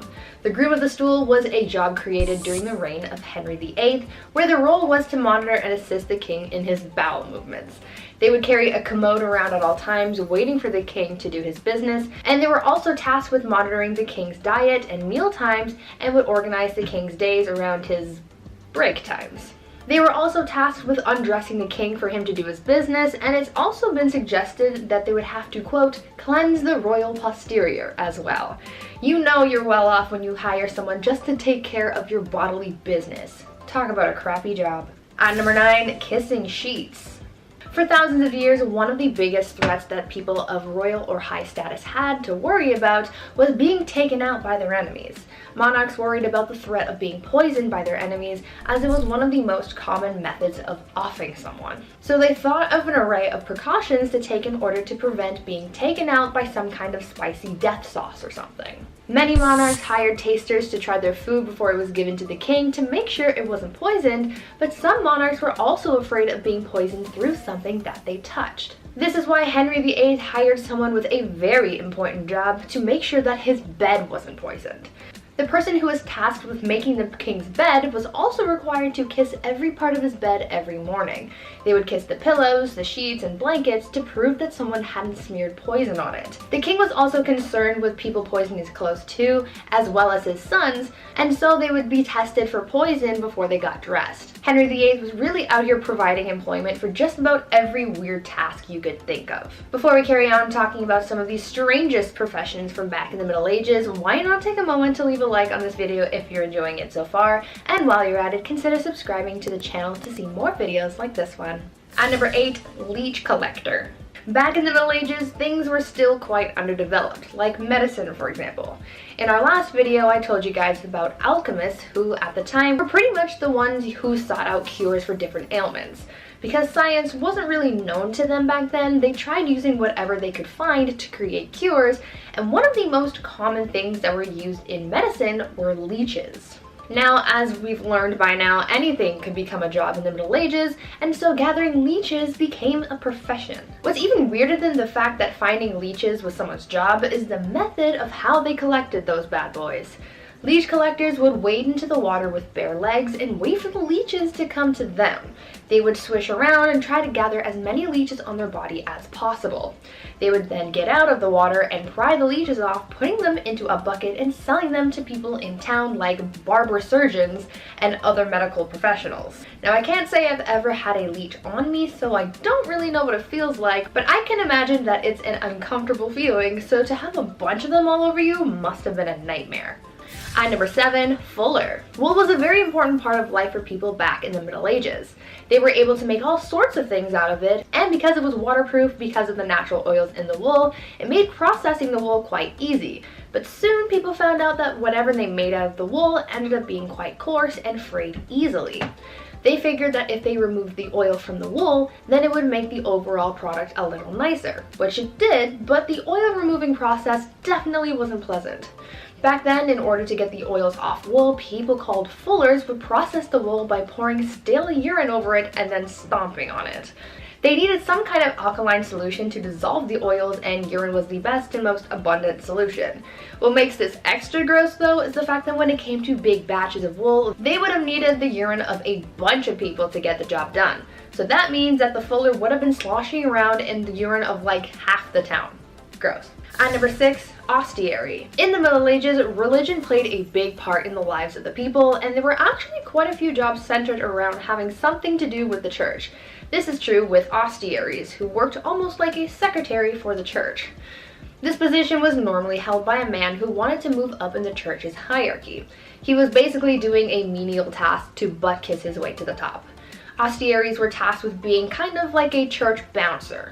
They would make sure that unbaptized people didn't come into the church during certain times, and they would also man the doors during baptisms. This profession was based on the Roman habit of having a slave guard the doors of their master's house. And having a crappy kid sucks even more so back then than now because of the baby gamble. Choosing, if a woman got to choose, to have a baby was a hell of a decision in the Dark Ages. Plagues, famines, messed up weather, just not the environment for it, let alone women being regarded as morally weak and they weren't allowed to do things that modern women take for granted, like getting a job, deciding who to marry, having opinions, wearing pants. Your only two options were to become a nun or marriage. No work, no single living in the country. You get two options. And even if you weren't the most devoutedly religious, none was safer, if not a better option. Childbirth and pregnancies would kill 1 out of every 3 women in the Dark Ages. Compare that to today's maternity mortality rate as 1 out of every 0.028% of women. The fact that the female population now is significantly more equal in numbers to men in comparison, I think the choice is spectacularly easy. According to the Raven report, childbirth in the Middle Ages and the Tudor period were so dangerous, royal women were encouraged to write out their last will and testament well in advance to giving birth. Just imagine adding that to the baby to-do list under decorate nursery and sew onesies. But on the flip side, some men weren't exactly capable of popping out babies, thus the impotence trials. Modern time has counseling, understanding doctors, and little blue pills, all sorts of resources to help men with that issue. But the Middle Ages? Whew, don't expect any real sympathy, not from wives or the whole community. Conjugal duties are taken hella seriously, partially because everyone was frisky and they're locked into having just one person for the rest of their life. And it wasn't just men who had the right to ask their partners to perform. Wives could also demand intimacy, and failure to provide, well, buddy, you're getting served. And many recorded cases of women being granted divorce due to their husband's intimacy exist to prove it. And they were carried out in public. Whole Judge Judy style throwdowns to called intimacy trials where accused man was expected to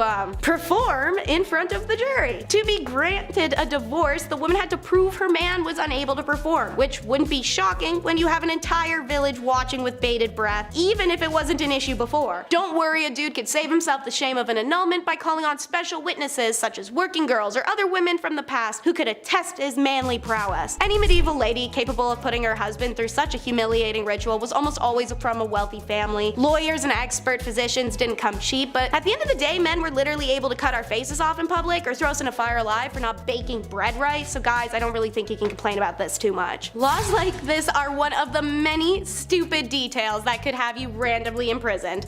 Another one, stingy stripes. Living in the Dark Ages is impossible for a lot of reasons, but having to keep track of hundreds of stingy laws to ensure you don't get locked up over a mistake truly was one of the hardest factors. What was the wrong way to pray? The wrong hair? A mole in the wrong spot? A color only the king can wear? Or how the simple act of wearing wearing stripes could lead to your imprisonment or even death. Why? Because for some reason striped clothing were seen as a garment of the devil. Thus, anyone caught wearing them would at best get an evil eye from people in the street, or at worst get a hemp necktie. From the year 1250 onwards, the only people who were caught wearing stripes were the lowest of the low in society: working girls, handicapped, the ill, the orphaned. They would don striped outfits, highlighting their status as outsiders. In 1295, Pope Boniface issued a papal decree banning religious orders from wearing any type of striped clothing. In the year 1310, in the French town of Rouen, for example, a local cobbler was condemned to death simply because he'd been caught wearing striped clothes. Crazily, even animals weren't exempt. Records show that zebras were called beasts of the devil, even though people in Europe had only ever heard reports of them and hadn't even seen one with their own eyes. You can see how these guys led to colonization, right? Ridiculous. With the dawn of the Enlightenment in Europe, the hatred of stripes eased and eventually disappeared, and many look on the phenomenon with confusion, and understandably so. Time for the Shrek references. It's ogres and pitchforks. More specifically, just the pitchforks, and less specifically, really just the farm tools in general. You guys know in the movies like Shrek, when the villagers all come carrying pitchforks and farm tools, and of all things, like, why that and not swords? First of all, swords are heavy, and who has that kicking around? Seriously. Secondly, noblemen could require all male peasants over the age of 18 to report for military service. Didn't matter if it was a justified war against a viable external threat or just a petty fight against a local rival. If you are called up for duty, you had to report. According to histories of the time, around 1 in 5 peasant men would be in a military service. Food and clean water were in short supply, and disease was rife. Some historians reckon 2/3 of all conscripted men who died were killed by unsanitary conditions of their own camps over any enemy action. But peasants were required to bring their own weapons. Moreover, they would rarely receive anything more than rudimentary training, so they're sent to war unprepared and ill-equipped. Thus the thought process, well, if this tool works on my farm,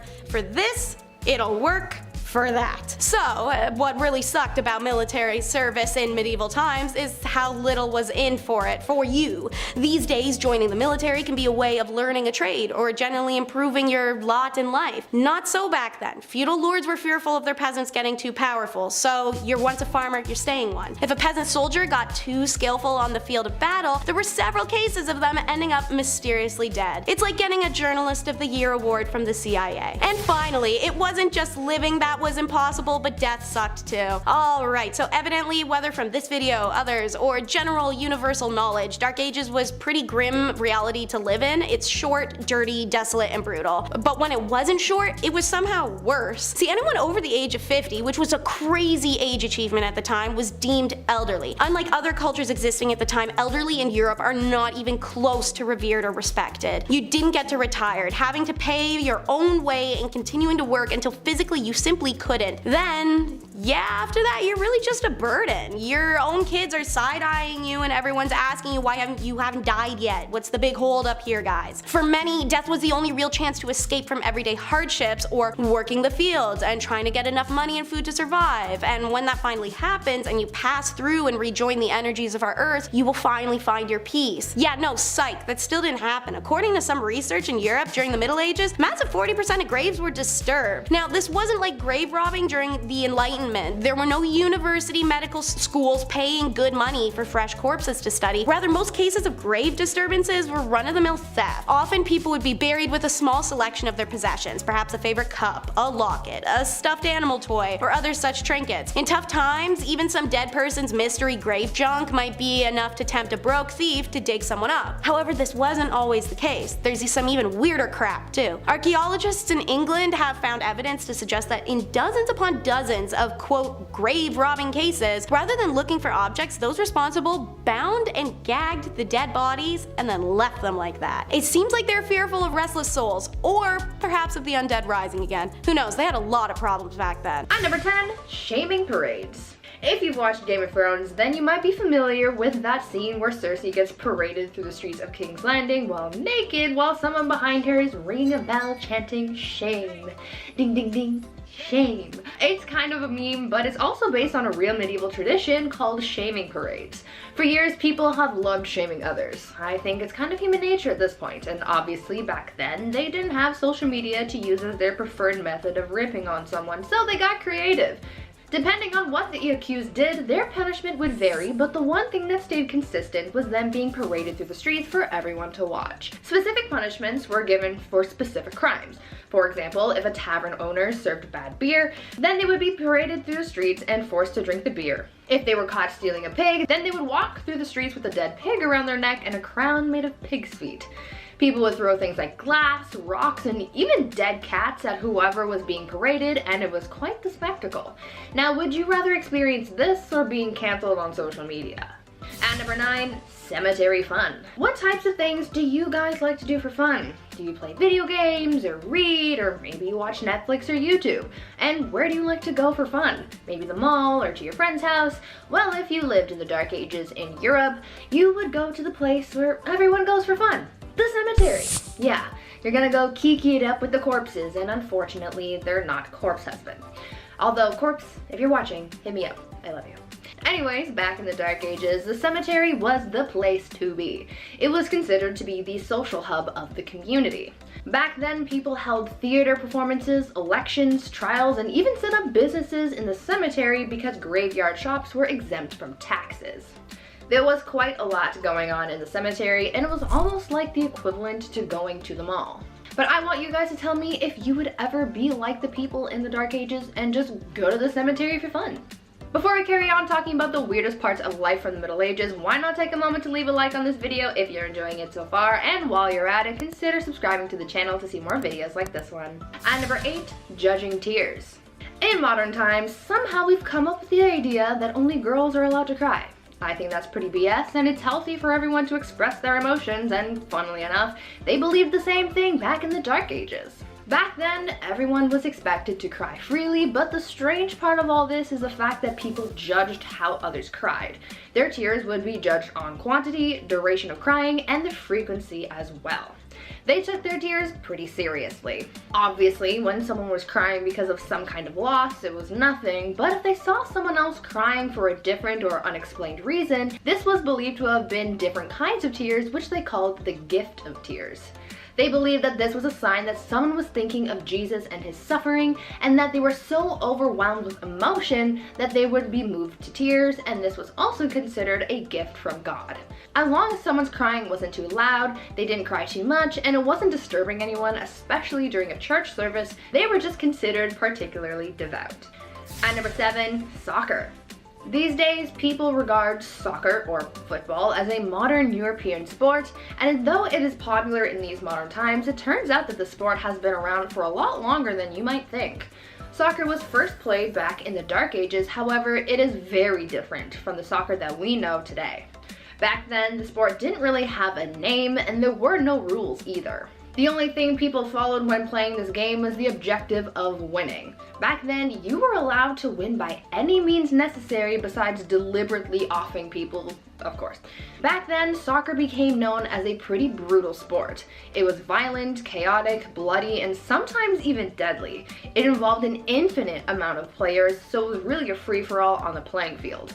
The sport was so intense that in 1314, King Edward II banned the game, decreeing, quote, "On pain of imprisonment, such games to be used in the city in future." Glad things have changed since then, because FIFA would really be intense if it hadn't. At number 6, too much poop. Here's a real downside to being a knight in the medieval era. While we've been taught that knights were these amazing, brave, chivalrous men that would rescue a princess and live happily ever after, the reality is they were a bunch of dudes on a muddy battlefield with poor hygiene that were literally pooping themselves to death. Many knights who embarked on crusades had a lot of parasites and diseases, and one illness that proved most problematic was dysentery. Dysentery is an illness that basically causes super poops due to a parasite. So these knights were out trying to win back the Holy Lands while their tum-tums were throwing up gang signs and getting mad rumbly on the battlefield.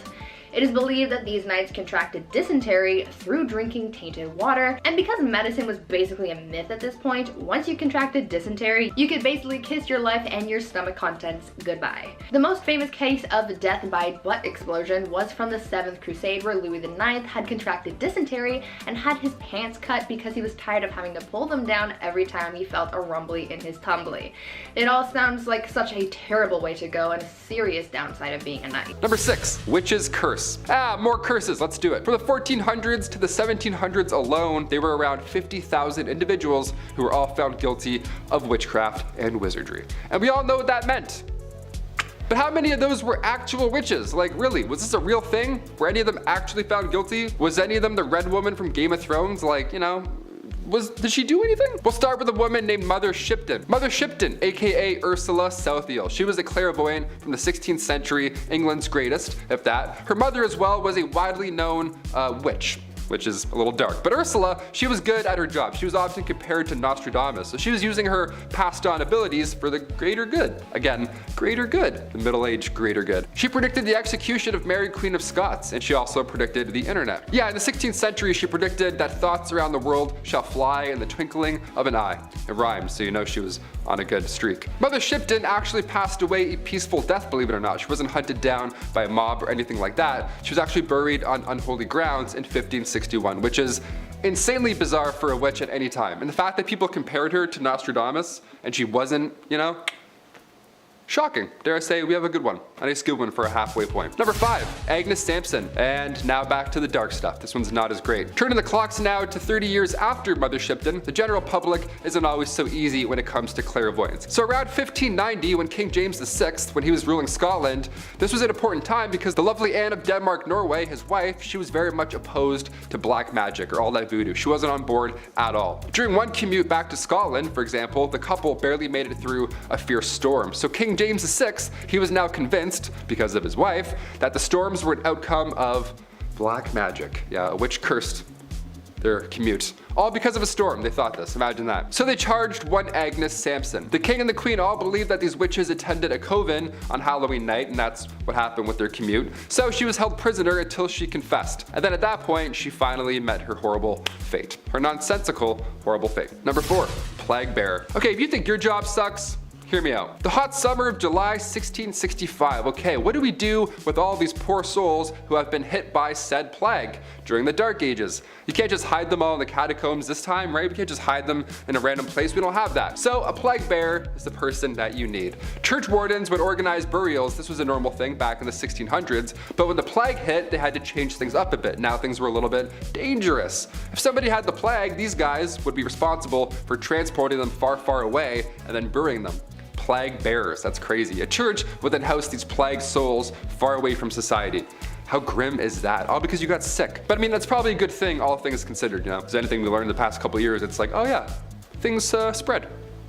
Just a little bit, including misinformation. Haha. Number 3, medieval barbers. A barber from the Middle Ages. Yeah, that title alone gives me the chills. If I have a toothache, I'm telling no one. That appointment's gonna suck, okay? Cavity, toothache, maybe you accidentally bit a rock, chipped the tooth, whatever.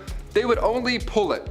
Worst case, best case, your teeth are getting pulled no matter what. Yeah, barbers were responsible for cutting hair, pulling teeth, and bloodletting. The classic 3-in-1 appointment. Get it all done in 40 minutes or less. There you go. Keep the change, good sir, and a thing of ale. There you go. Get drunk, pull my teeth. Middle Ages. Back in the 1500s, patients were walking in with an arrow sticking out of them, right? Instead of cutting the tip off and then pulling it the opposite way, the arrow remover would cut into the injury, open it more, which would suck, and then it would hold it open. And then the barber would come in and then pull it out in his own barber way. Whatever his qualifications were, it didn't really matter. He was a barber, he was also pulling arrows out of your back. So you would go in for a toothache and then you would leave with an amputated foot.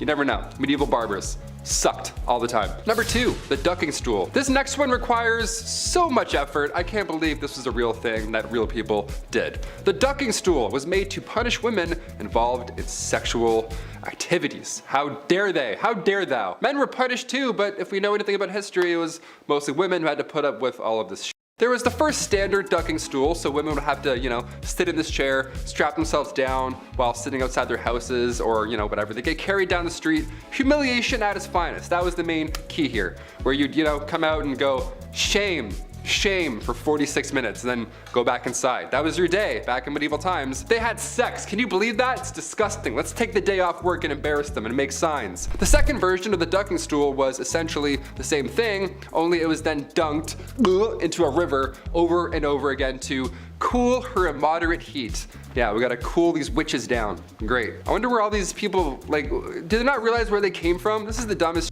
At least that's what French writer Francois Maximilien Mission says. They should cool off all of those angry villagers instead. They should dip them in the river. They're the ones burning with rage because somebody over here is getting some and they're not. Number 1, meowing nuns. If I'm not going to talk about this one now, then I'm not sure when I'll get the chance to talk about it again. Back in the Middle Ages, a group of nuns were doing their, COVID nun thing, as so many people did apparently back in. And this was odd in the Middle Ages because these nuns would have meowing sessions. Yeah, they wouldn't curse individuals, they wouldn't curse any long sea voyages. No, they would just gather around and meow all at the same time. The French convent, large might I add, many of nuns here, they would spend hours meowing like in sync. They'd be like, meow. It would annoy nearby civilians so much that eventually soldiers had to come in and just beg them to stop. They're like, please stop meowing. I don't know why you're meowing, but please stop. For most of these cases, most likely not witchcraft. This one here with the meowing nuns, I don't know. I think that was actually, something was afoot. That was actually a curse. Either that or it's the greatest prank in history. Either way, we have to finish on a nice happier note, dare I say. Starting off this list in our number 10 spot, we have heresy. Okay, I can admit when I'm wrong, and in the last video last week, I messed up. I said the wrong word when talking about spoiled queens.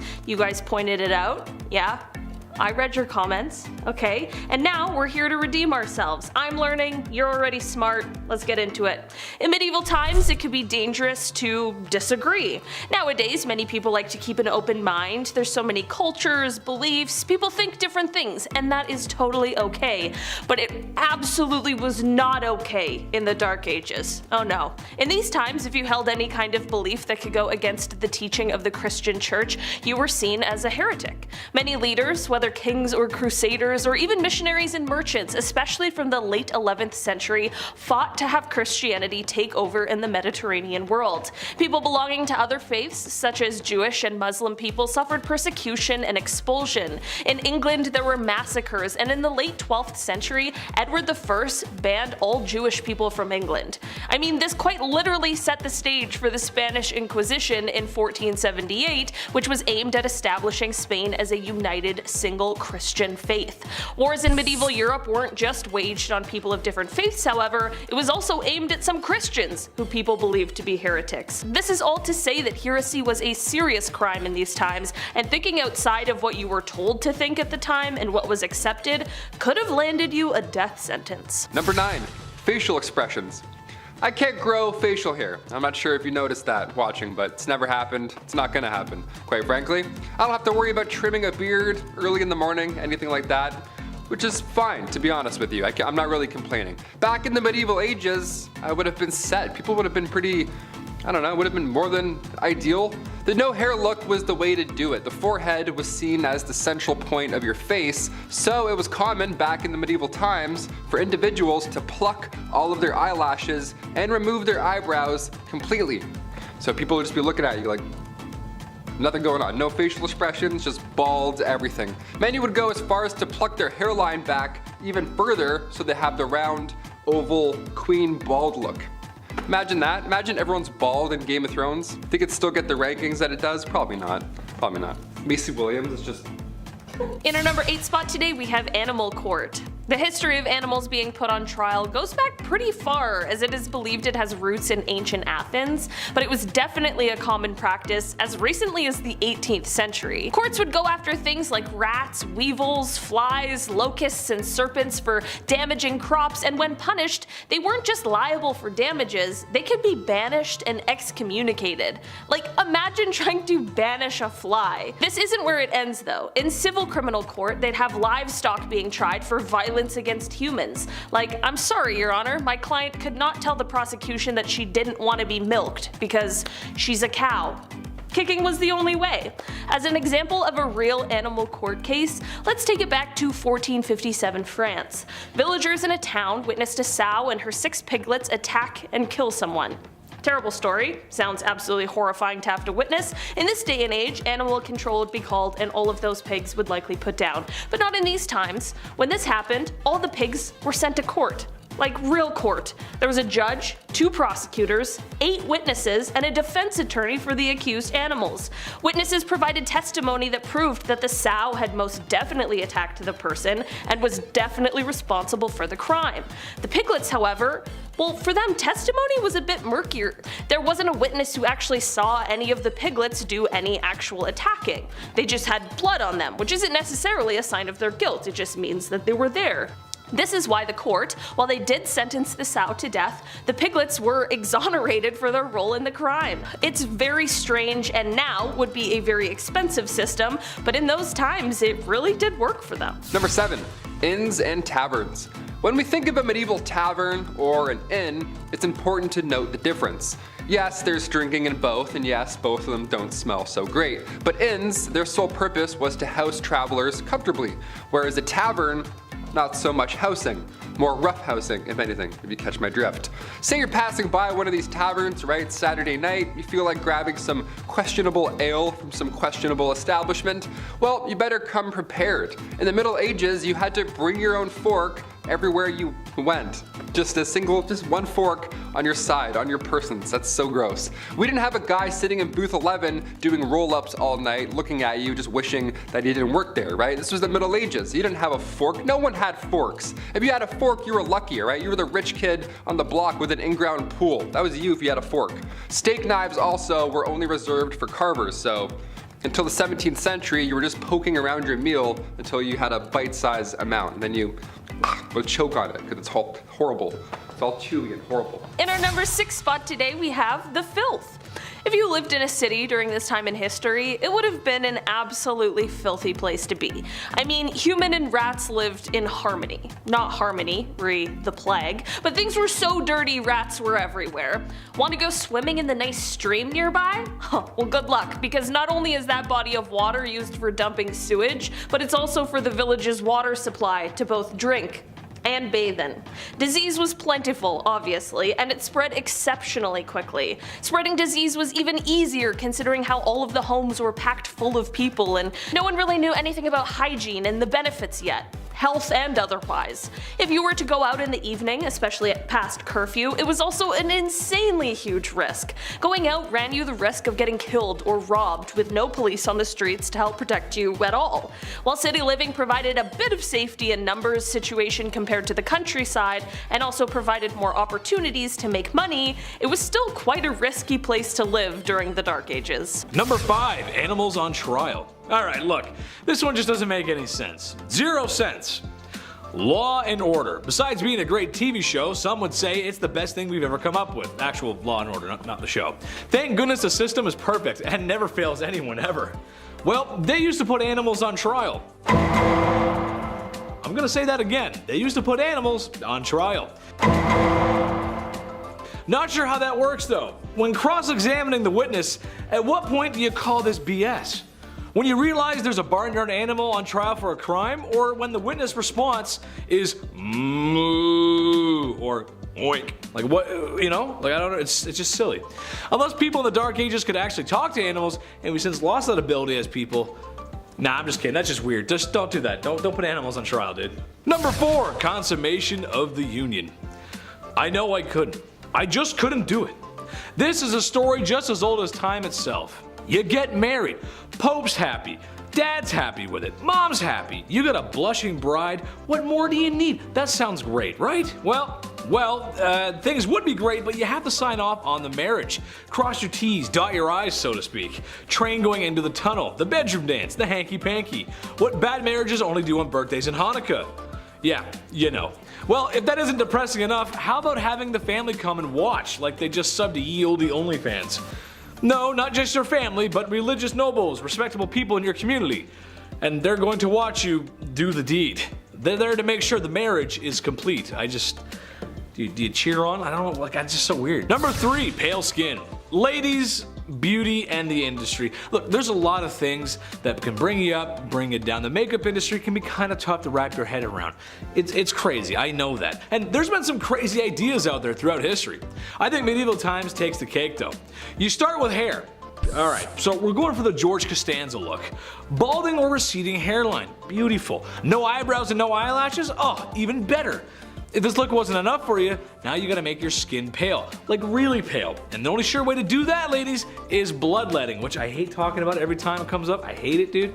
Time to bleed for beauty, ladies, and as if that's not already done already. You let some blood go and you feel a little lightheaded, but now you're finally ready for the ball. Look, the hair thing, it doesn't matter.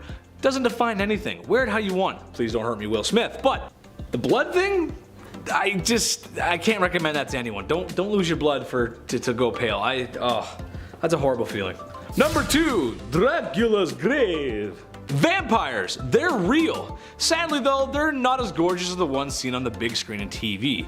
Well, at least the people in medieval Europe thought they were real.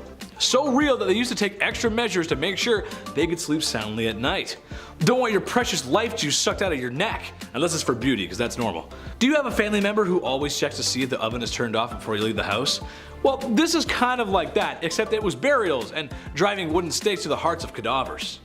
Just in case, you know? A little vampire insurance, if you will. We went from being afraid of those who fear garlic to wanting to date them. How the tables have turned. Number 1, knighthood. As cool as it may seem in the movies or games, I personally wouldn't want to be a part of it. Knights were warriors of a noble class who started learning and training at a very young age. Squires and knighthood. A militaristic education ain't the worst thing ever, sure, but it's the war and fighting itself that scares me. This is brutal hand-to-hand combat we're talking about here. Swords and shields, bows and arrows, horseback warfare. Nothing can fully prepare you for that. Personally, the armor is not an issue. Not moving around in it, it's actually more flexible than you might think. Seriously, look, it's more flexible. It's the idea of trying to take off the armor after returning from battle and running around and slaying the enemy all day. Chafing in metal cannot be fun, just saying.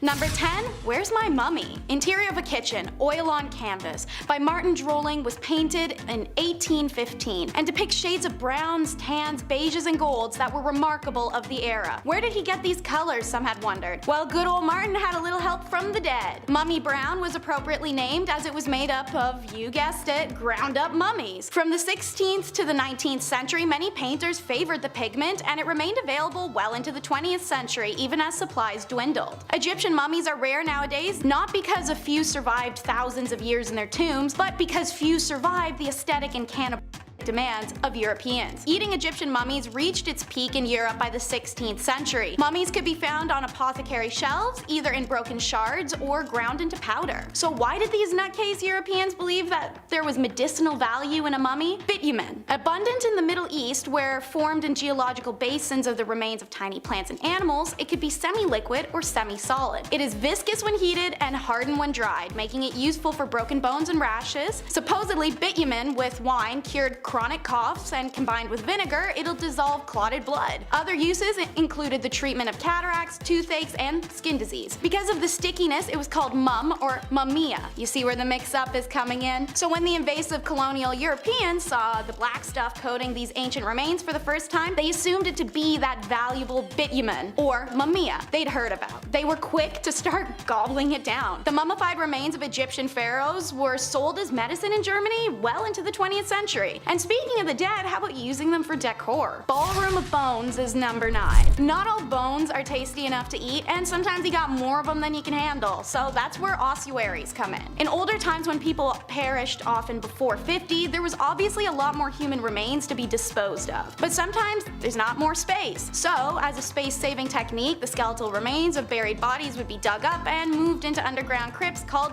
ossuaries. Many more remains could be stored that way, as bones didn't need the whole space that a body did, and could also be stacked, hung, or broken into position. The Brno ossuary in the Czech Republic is the second biggest in Europe, featuring chandeliers, artwork, words, crosses, really anything that can be made up of bones. These structures and pieces can be incredibly elaborate. Hull State Charnel House features hundreds of hand-painted skulls, and the Sadlec Church ossuary even features a large crown made up of human remains hanging over the pew where they preach from. If you're goth, you may want to consider that for a marriage location. Let's get hot off with Greek fire in at number 8. Greek fire, arguably the Jesus of the flame world for its ability to walk on water, baffles historians and scientists alike to this day. Invented in the Byzantine Empire in the 7th century, this fire was used to defend their empire from invaders. Countless documentation verifies to us today that the stories of this fire was very real, but because its formula was a state secret, nobody's quite sure what it was used to create this liquid. The substance could be thrown in pots or shot from tubes. It apparently caught fire spontaneously and could not be extinguished with water. It could burn on top of it. It was heated and pressurized, then delivered via a tube called a siphon at the Grecian enemies. What's truly fascinating about Greek fire is that armies who captured the liquid concoction were unable to recreate it for themselves. They also failed to recreate the machine that it was delivered from. To this day, nobody knows exactly what the ingredients went into this mixture. Dance the day, night, and your life away with number 7 in the countdown. The Quebec incident is one of the first few recorded instances of dancing plagues. Later, there are stories of unstoppable, sometimes fatal, dancing in the German town Erfurt in 1247. Shortly after, 200 people are said to have danced themselves all over a bridge of the Moselle River in Maastricht until it collapsed, drowning them all. The 1518 event was most thoroughly documented and probably the last of several such outbreaks in Europe, which took place largely between the 10th and the 16th centuries. A woman reportedly stepped into the street and began dancing, seemingly unable to stop, and she kept dancing until she collapsed from exhaustion. After resting, she resumed the compulsive, frenzied activity. The more she continued, the more others were afflicted, and within a week 30 others mimicked her strange behavior. Alarmed city officials thought maybe more or better dancing was the solution, so they gathered up the real pros and some music and arranged dancing halls to help the afflicted boogie this out. Instead, the opposite happened, and now as many as 400 people were consumed by the dancing compulsion. A number of them died from their exertions. In early September, the mania began to abate, and that's the last we know of this phenomena. So what is this plague, and why were all these people dancing themselves to doom? Well, the explanation at the time was the usual stuff like demonic possession or your blood was too hot. Modern day, it's likely because of ergot poisoning from molding rye flour used to make their bread, as it's been known to cause hysteria and convulsions. To this day, hundreds of accounts of dancing plagues are found recorded in Dark Ages, but we have no explanation as to why. I don't see dead people, I see green people. The Woolpit alien children are number 6 in our countdown. 2 English chroniclers reported a story from the 12th century that villagers of Woolpit discovered 2 children, a brother and sister, who had green skin and spoke an unknown language. The children were quickly taken to higher official Richard de Caulnay's house, where he attempted to communicate and failed. The children also refused to eat for days on end until seeing green beans in the garden, which they ate straight out of the ground. They stayed with Richard long term as he converted them to a normal diet, and they started to lose the green pigmentation. Obviously, after time and growth, these children learned English, and when they were asked where they were from, they told Richard, "We are inhabitants of the land of Saint Martin, who is regarded with peculiar veneration in the country which gave us birth." They further explained that where they were from, everything was green, and they had been tending to their father's animals that they followed into a cave. Emerging out of it, they found themselves in Woolpit. "The sun does not rise upon our countrymen. Our land is little cheered by its beams. We are contented with that twilight, which among you precedes the sunrise or follows the sunset. Moreover, a certain luminous country is seen not far distant from ours and divided by a very but considerable river." Shortly after this description of a non-existent land, Richard took the children to be baptized in a local church. However, the boy died very shortly after from an unknown illness. The girl, known as Agnes, grew into adulthood and married. She remained private and spoke little to many, and so the secret of their original homeland died with her. At number 5, Bear Leader. Now here's a really strange job from the Middle Ages, which sounds both terrifying but also kinda cool. Back in the Middle Ages, blood sports were all the rage. Many of the monarchs who ruled during this time were obsessed with watching blood sports, which honestly kind of explains a lot, but that's besides the point. One of the most popular blood sports was bear baiting, which involved making a pack of dogs fight a bear. Sounds gruesome, but it also begs the question, well, where did you get the bear? Well, that's where bear leaders came into play. For bear leaders, their whole job was to lead bears from village to village so that they could participate in blood sports. Now it sounds super dangerous because, well, we're talking about a big bear, but imagine how much of a flex that would be to say, yeah, I wrangle bears for a living. Like, how cool would that be? Now that's something to put in your Tinder bio. At number 4, the piss prophet.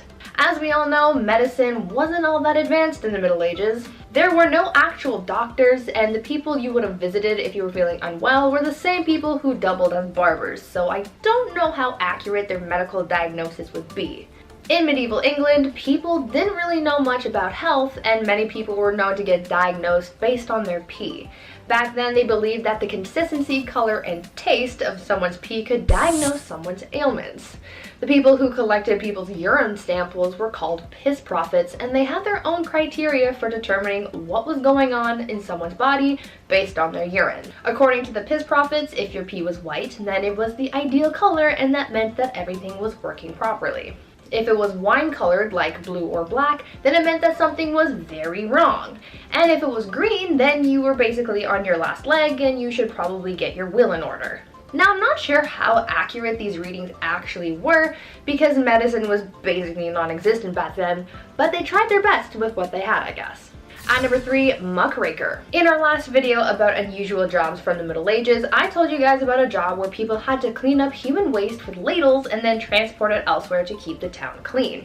But there's another profession along those same kind of lines that I'd like to tell you about. Muckrakers were the people who were responsible for cleaning waste off the streets in whatever town they were in.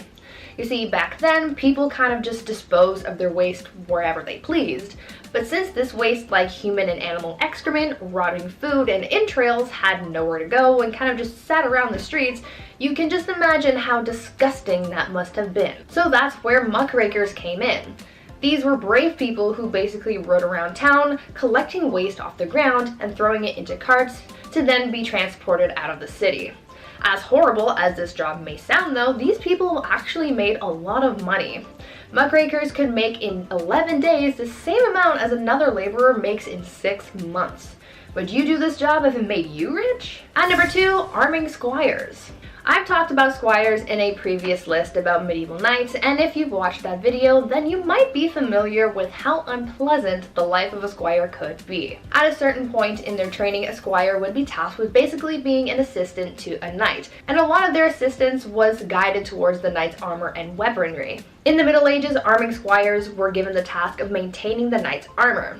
So this meant that they had to make sure that the armor was clean and properly attached to the knight's body. This job was so serious that sometimes the arming squire would have to run out into the battlefield in the middle of a fight to tend to their knight's armor, which meant that they were risking their lives for a couple hunks of metal. And finally, at number 1, pier finders. Now I think this last job on our list must be one of the worst ones by far. We've talked about how people harvested leeches, cleaned waste off the streets, and stomped on urine-soaked wool, but imagine if your job was just to go around the town and pick up as much dog poop as you possibly could. This was basically what people called pier finders would do. Dog poop was essentially used as a drying agent by tanneries to make leather for bookbinding. This was a lot of people's full-time jobs, but imagine how crappy this job would have been. I'll see myself out. But before we wrap things up for today, I want you guys to leave a comment down below telling me, out of all of the jobs that we talked about today, which one would you not want to have? So, in at number 10, we have witch marking. I'm trying to avoid some things we've already covered in similar videos, so while we've discussed witches, let's talk about witch marks. So during the English and Scottish witch hunt days, there was a belief that witches always had a natural skin mark. This could be a mole or a scar or a pock mark or even a really bad zit. So when they came across a woman whom they thought were a witch, but she didn't have any of those markers, that was the end of it, right? She isn't a witch? Well, no, they gave her a skin mark instead, specifically by using a pricking needle, which the witch hunters would carry. These needles repeatedly pricked the flesh of the accused until it produced the result that wouldn't bleed, but was insensitive to pain, which fulfilled the criteria of a witch's mark. It's a subtle punishment for something that they were yet to be accused of, because by giving them the mark, they could now accuse them. These witch hunt days were a whole mess. Number 9 is marking your territory. Not in a cool, sexy, I got a tattoo way, more in a Scarlet Letter kind of way. As you'll learn in this video, a woman who cheated or even was single and just engaged in intercourse of her own free will could be classified as a sinful adulterer and cheater and be punished, usually a lot worse than a man. So when Nathaniel Hawthorne wrote the Scarlet Letter, he took inspiration from real life events. The letter, which for the character Hester Prynne was just a red A, was usually the letters AD, which stands for adultery, as outlined by the the Plymouth Colony Law in 1658. Multiple accounts across Europe verify that someone who was being marked was to be seen out in public without it, could be subject to public whipping and other public humiliations that ensured a person's social alienation. Like in the Scarlet Letter, when Puritan minister Arthur refuses to admit his sinful side of the act with Hester, he's branded with an A in his chest. In a man's case, while this was of course painful, it was allowed to be hidden. He also didn't have to face the societal consequences the way any woman would have. For number 8, we travel to discuss status degradation. While it still persists today, not everyone knows what it means. So essentially, you do something wrong, oopsies, you lose some of your basic human rights. You could steal something, have relations out of wedlock, cheat on your partner, miss some work. Every empire that has used this tactic has had a variety of ways that you could mess up and receive this punishment. Naturally, in times where a woman was property and couldn't buy things, own things, or do things, or breathe without having a man side-eye her for it, this was a monumental punishment to receive. Under the Roman Empire Augustus, who reigned from 27 BCE to 14 CE, a woman guilty of adultery could lose several rights as a citizen and suffer a financial burden. Noblewomen in the Kingdom of Korea during the Chosun dynasty faced a similar degradation of their societal status if they were found guilty of remarrying as a widow.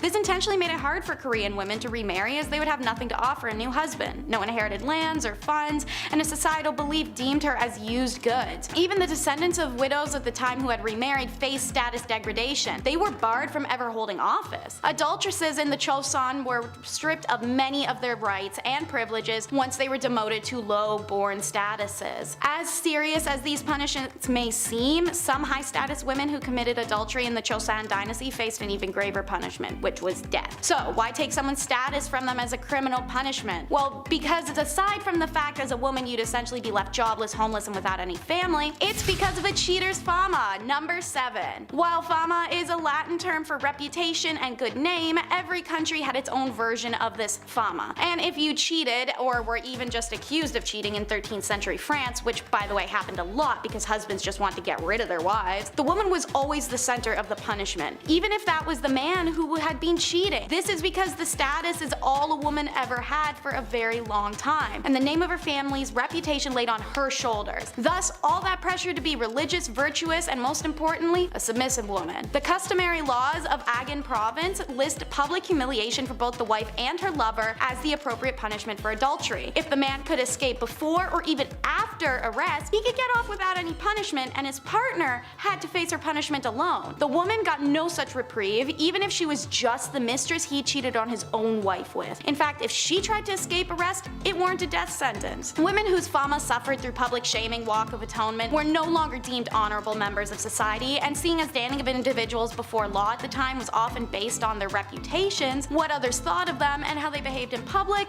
she'd be left, as I said, homeless, familyless, and dejected. For my Game of Thrones people, think Cersei. Number 6 is no protection. Get your mind out of the gutter. That's not what I'm talking about. I mean, there's no protection from capital punishment. While civil laws were easier to work around by just getting married alone, you can borrow money or property, you can buy things that you couldn't before and sign contracts, the criminal law didn't bend to a married woman, as she faced the same penalties as an unmarried one. Now, there are technically one exception: pregnancy, but only because it could potentially be a boy, which is insane. Additionally, all women were exempt from certain torts, such as the breaking wheel. But man, when a woman got capital punishment, it was the one and only form, and it was the most brutal and painful one: burning at the stake. By the way, they claim this was the only and the necessary option of execution for a woman, as it's a preservation of female modesty. Apparently, other forms of execution were unbecoming of a woman. Although there may be some truth to this wild justification, modern historians have rounded it down to just misogyny, as well as a deep-rooted suspicion and dislike of women as the root of this execution decision. Essentially, when given the opportunity to punish a woman, men went ham for it and wanted to see her suffer as much as possible. So women experienced the worst executions of the Dark Ages. And number 5, unicorns and Jesus. The thing about the Dark Ages is that it was full of superstition and mythology. Within this period of time, there was a lot of confusion when it came to religion, as paganism and the rise of Christianity were both hot topics. Many times, superstitions and mythology from paganism made its way into religious beliefs of Christians, and things were known to get a little weird. Take for example the unicorn and how it was incorporated into the Christian beliefs of the Dark Ages. It is believed that a mistranslation of what is thought to have been an ox is what brought unicorns into Christianity. Because of this mistranslation, the Bible likened Jesus to a unicorn. Since it was in the religious text, people in the Dark Ages sort of just ran with it, and so they started incorporating the unicorn into many religious artworks. To further this whole thing, they made up a superstition that only innocent maidens were allowed to touch unicorns, and they even used unicorns to come up with a rather uncomfortable allegory of Christ entering Mary's womb. This unicorn thing was also fueled by the Vikings at one point, as during the Middle Ages, Vikings were known to con people into buying narwhal tusks marketed as real unicorn horns. And number 4, divorce by combat. Back in the Dark Ages, if you wanted a divorce, you had to be willing to fight for it. Literally. In medieval Germany, couples would take to the ring and settle their disputes, and it was quite the showdown. Trial by combat was the common way of settling arguments back then, but when a husband and wife were fighting, things were a little more interesting than having just an all-out brawl. During these divorce by combat proceedings, the husband had to stand in a hole with his hands tied behind his back, while the wife ran around in circles with a bag full of rocks. I don't really see how this settled anything, but who am I to question the methods of the Dark Ages? And number 3, animal court. I think that one of the weirdest things about life in the Middle Ages was their legal cases. As I told you, their divorce proceedings were literally a trial by combat. They also found some bizarre ways of trying to see if someone was accused of witchcraft, and that was pretty dark, but the strangest court battles involved animals. Animals were sometimes put on trial back in the Dark Ages. All animals, from livestock to pets and even insects, were not safe from the law, and they would be put on trial if they were suspected of breaking the law. According to records from the Dark Ages, at least 85 animals were put on trial for a number of reasons. Pigs were the ones who were put on trial the most, for chewing off people's body parts and even eating children.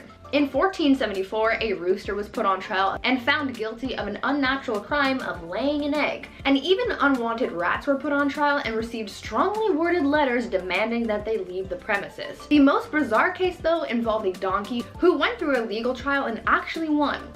This donkey became the victim of unwanted advances, but was deemed innocent because someone declared her to be a, quote, virtuous and well-behaved animal, end quote. These people had just way too much time on their hands. And number 2, yummy people. As you could probably imagine, for medieval knights, desperate times called for desperate measures. Oftentimes during battles, supplies would run out, and knights would be left dealing with starvation on top of everything else they were going through. This proved to be quite a huge problem during the Crusades, because after supplies and food started running out, people got desperate and started seeing each other as snacks, if you know what I mean. Some of the poorest crusaders resorted to eating people to get them through the journey to take back the Holy Lands, and as you can imagine, it was a pretty gory sight to see. Knights back then recalled seeing enemy forces on spits and dismembered people lying around in plain view. It was rough being a knight back then, and the amount of shortcuts and strategies people came up with just to survive got real dark real fast. And finally, at number 1, watching consummation. Back in medieval times, depending on the century, weddings either meant a lot or meant nothing at all. If it was the early medieval age, then no one really gave a hoot about marriage. But later on in the medieval age, marriage became a holy sacrament, and this sacrament had to be consummated. They would do the good old brown chicken brown cow, boom boom pow, OMG wow, which would have been a positive or a negative experience depending on the circumstance, but it was also a little weird because there would be people watching it all happen. That's right, guys. After the ceremony and reception, people would follow the bride and groom up to the bedroom and be like, hey Joe, grab the popcorn, we're watching a live showing of 50 Shades of Grey. And Joe would be like, you'll bet. Yes, that's exactly how it happened. Anyways, this was all done so that there were witnesses to the consummation so that their marriage's validity could be backed up. So if anyone tried to deny that their marriage was legit, Joe with the popcorn would be able to back up the bride and groom and confirm that everything actually happened. Kinda kinky, kinda weird. Kicking off the list at number 10, an arming squire. Being a knight, okay, obviously this sounds cool on paper. They have the sword, they have the horse, the flowing lady, the gal on the back of said horse. They're saving the damsel in distress or something, right? Sometimes they lose a hand like Jaime Lannister, but that's just what being a knight is all about, right? Also, spoiler alert, if you haven't seen Game of Thrones 9 years ago. It wasn't always a fairy tale epic being a knight. First of all, this process starts when you're 7 years old as well. So you would be given to a noble to learn for 7 years, and then at age 14, you became a squire. Ah yes, a noble squire. We've heard this term before. What do they do? Well, it's a knight's intern. Yeah, not an ideal job to have when you're young, but it's a job nonetheless. Also, you had no choice, so you had to do it. Welcome to the Middle Ages. Arming squires, they had a lot of responsibility. Arming squires would repair a knight's armor while they were still wearing it. Yeah, how fun is that? Oh, which buckle was it? Ah, yes, that one.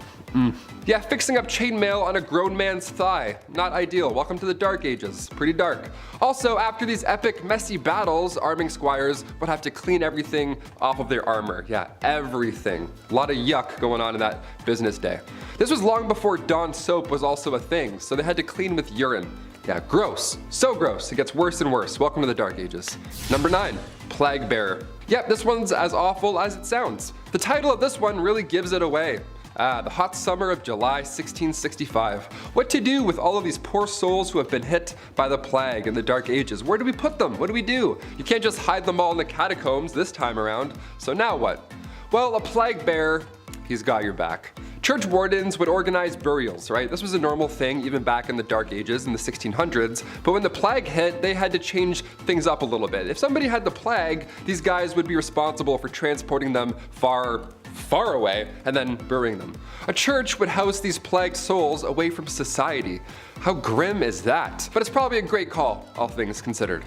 Poor guy. Number 8, a knight. When we think of the knights in, the Dark Ages and stuff, we often forget about the silly royal duties that one had to attend to. Yeah, you thought jury duty sucked. Oh boy. Beastly justice. You ever heard of this? If not, buckle in. Beastly justice was when animals had to go to court. Yeah, they were put on trial as well as humans. It's wild to look back at a knight and all the things they had to do for their kings and queens, but the fact they also had to wake up early and attend court like a noble, royal court where a wild animal was now taking the stand. What a joke. I'd be like, really? Do I have to be here? I woke up at 4:30. What's going on? Yeah, this would happen after an animal runs through town. It would attack people, being confused and being an animal and all, but the townsfolk would actually believe that the devil was somehow involved in this whole ordeal. These animals worked for Big Red himself, right? How weird is that? In 1457, villagers in France had to deal with 6 pigs who ran wild and attacked locals. They did a lot of damage apparently, but instead of just, setting the animals free or putting them down or whatever, they just took them to court. A real court, a real trial. There was a judge, a couple prosecutors, 8 witnesses, a defense attorney for the pigs, which I gotta say that we gotta do a list on that. That's a terrible job. That's one of the worst jobs ever, I lightly introduced here. These pigs were then hung from a gallows tree. It was so horrible. The Dark Ages. Dark, right? A knight had to formally hang pigs after a trial was concluded. Yeah, being a knight sucked. Number 7, leech collector. I always enjoyed catching frogs growing up. That was always fun, but apparently I gotta step my game up. This is weak. A leech collector is, well, exactly what you think. Back when medicine was pretty much non-existent, sickness was just wafting throughout these old towns, just moving through towns. Like the G from the Goosebumps logo, just haunting towns, moving through. Scariest intro ever, eh? So the solution back in the day was the classic, oh, if you feel sick, maybe try bleeding for a bit. See if that helps. Yeah, they would use horses' legs to lure out these leeches, but most of the time, these leech collectors would have to get in and get dirty and just grab them themselves. They would have to swim around and touch as many things as possible. They would make contact with as many leeches as possible. How gross is that? That was the best way to collect them, really. I would have fainted so often, that is horrible. The loss of blood here was obviously so intense, so it was a, horrible job to have. And on top of that, you gotta look out for the same reason they need leeches in the first place. Disease. Yeah, that's still out there. Leech collectors were so common throughout the 18th century that leeches basically were extinct at that point. We almost lost leeches. So close. Number 6, jesters. The earliest accounts of the fool go back to the 11th century, so pretty OG. These fools were hired to liven up the party, dance and be silly, wear pajamas. Most of you have an image of a jester in your head, jumping around on tables, telling jokes. That's actually pretty accurate. Yeah, it was pretty fun. It was one of the best jobs to have, obviously. This title of a minstrel, or a fool rather, it was an honor to have. The fool's payment also was no funny business. That was good stuff. Roland Le Petier, he was like a major jester back in the day. This guy got 30 acres of land from King Henry II. Just here you go. Just show up and fart and be funny. have all this land. That's like a kingdom. You have a kingdom because you're funny and you're silly. He would whistle, jump around, and literally fart on people. On Christmas Day, this guy would come over and just ruin your entire breakfast and just be like, yeah, I have all this land. And then he would take off. It's crazy. You just ruined Christmas, sir. Stop farting on my food and family. Thank you. I would never want to be a jester. They had to also like go into battle and like spread bad news too. It was fun and silly, but they were also royal. They had to do lousy stuff too. Number 5, teeth worms. Awesome. You have any cavities? Now you're gonna be looking this whole video. Dentists weren't common back in the Dark Ages, but they did have a barber. So I guess we're good for a few hundred years. This guy did it all. Cavities, toothaches, teeth worms, gross, you name it, he'll pull it out violently. Barbers were responsible for cutting hair, pulling teeth, bloodletting, your classic 3-in-1 appointment right there, really all in 10 minutes or less. Instead of brushing with tooth tunes, back then you would rub your teeth and gums with a rough linen. Yeah, just grab an old shirt. It's an old dirty shirt. We're gonna brush up for school. Like you're playing a harmonica, only dirty shirt. A few recipes have been discovered since for pastes and powders to freshen their breath back then, you know. Otherwise, you were pretty screwed. You had nothing. We went from powdered charcoal to charcoal toothpaste all over again. What a weird loop we did. Mouthwashes were also made from herbs and spices steeped in wine or vinegar, so fresh breath guaranteed, no doubt about it. In our number 4 spot today, we have the stripes ban. We've all met someone before who seems to be concerned with what other people are wearing, and we jokingly refer to them as the fashion police. But back in the Dark Ages, you might come across some very real fashion police who are actually interested in fining you, should your finest tunic not be of the local dress code. Sometimes it wasn't even just a fine. Some serious fashion faux pas could lead to your imprisonment or even your death. Stripes were definitely a main culprit in these times, as striped clothing was seen as a garment of the devil. I'm not even exaggerating either. In the year 1310 in a French town, there was a local cobbler who was put to death because he had been caught in striped clothes. Yeah, we thought the tabloids were harsh, and I mean, they are, but the medieval fashion police were unforgiving. Not only were members of clergy not exempt from this rule, but neither were animals. Yeah, calling all zebras. Good luck out there, man. This is why zebras were called beasts of the devil, and yes, this is even though the people of Europe hadn't even seen them. Just heard tales of their striped nature. Number 3, no rules football. In honor of the World Cup coming to a close, we have to take a look at football back in the late 12th century. Yeah, what did that look like? Or feel like, rather. Instead of corner kicks and throw-ins, you could do anything you wanted to retrieve the ball from the opposing team. Yeah, anything. Left hooks, some kicks, some jabs, throwing rocks, anything, you name it. It was violent. No diving in these games, I'll tell you that for free. You didn't have to.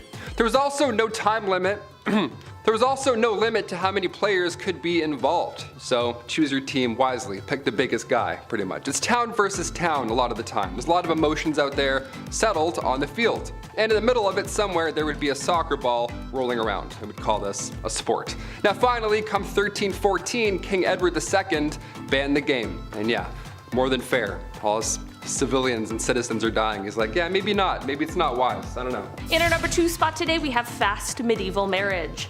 There are so many messed up medieval marriage practices. We could do an entire video on just that. And in fact, we have. Go check those out. But while you're here, let's talk just a bit about them. Marriage in the medieval times was quick and easy, but also difficult to prove. If you and your loved one wanted to get married, all you really needed to do was say, "We're married!" And then boom, it's done. Of course, this led to a whole pile of those spur-of-the-moment type marriages, especially considering how sex before marriage was widely condemned in these times.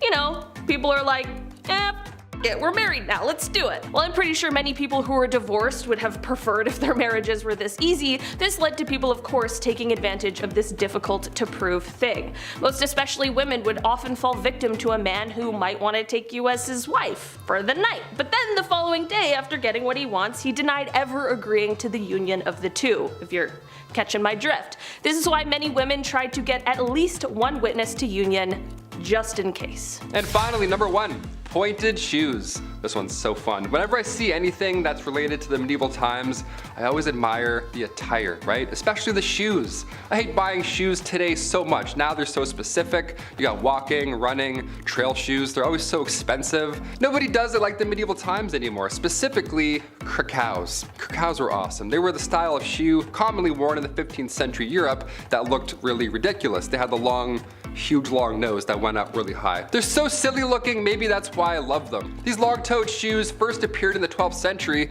but the krakow, the thing is, these things were twice as long as your foot, and that was considered fancy back then. These meant business, so you better watch those ankles, Beth, alright? We're going into some meetings fast. They were named after the city that they were made in. Krakows were worn by everybody at one point, but as cheeky as it sounds, the longer the shoe, the more valuable you were. There we go. So it turned into a joke eventually, right? These things got way too long and it looked ridiculous. You ever walk around in flippers beside the pool where you do that big silly walk? That's the walk that everybody was doing in town, right? It was out of hand. They would be stuffed with horsehair or moss. Yeah, which is just as comfortable as Dr. Scholl's. Imagine stepping around in moss all day. Yuck. Also, sometimes a string would be needed to be tied from the tip of the shoe to your knee just to keep these damn things afloat. So everybody at one point in time, in the medieval times, looked like a Muppet tied to strings. How amazing is that? Do you own any krakows? If so, how do we get our hands on a pair? I'm a size 11.5 krakow. Let's make it happen. Maybe if we all pitch in as a community. I don't know, we can all be wearing krakows tomorrow.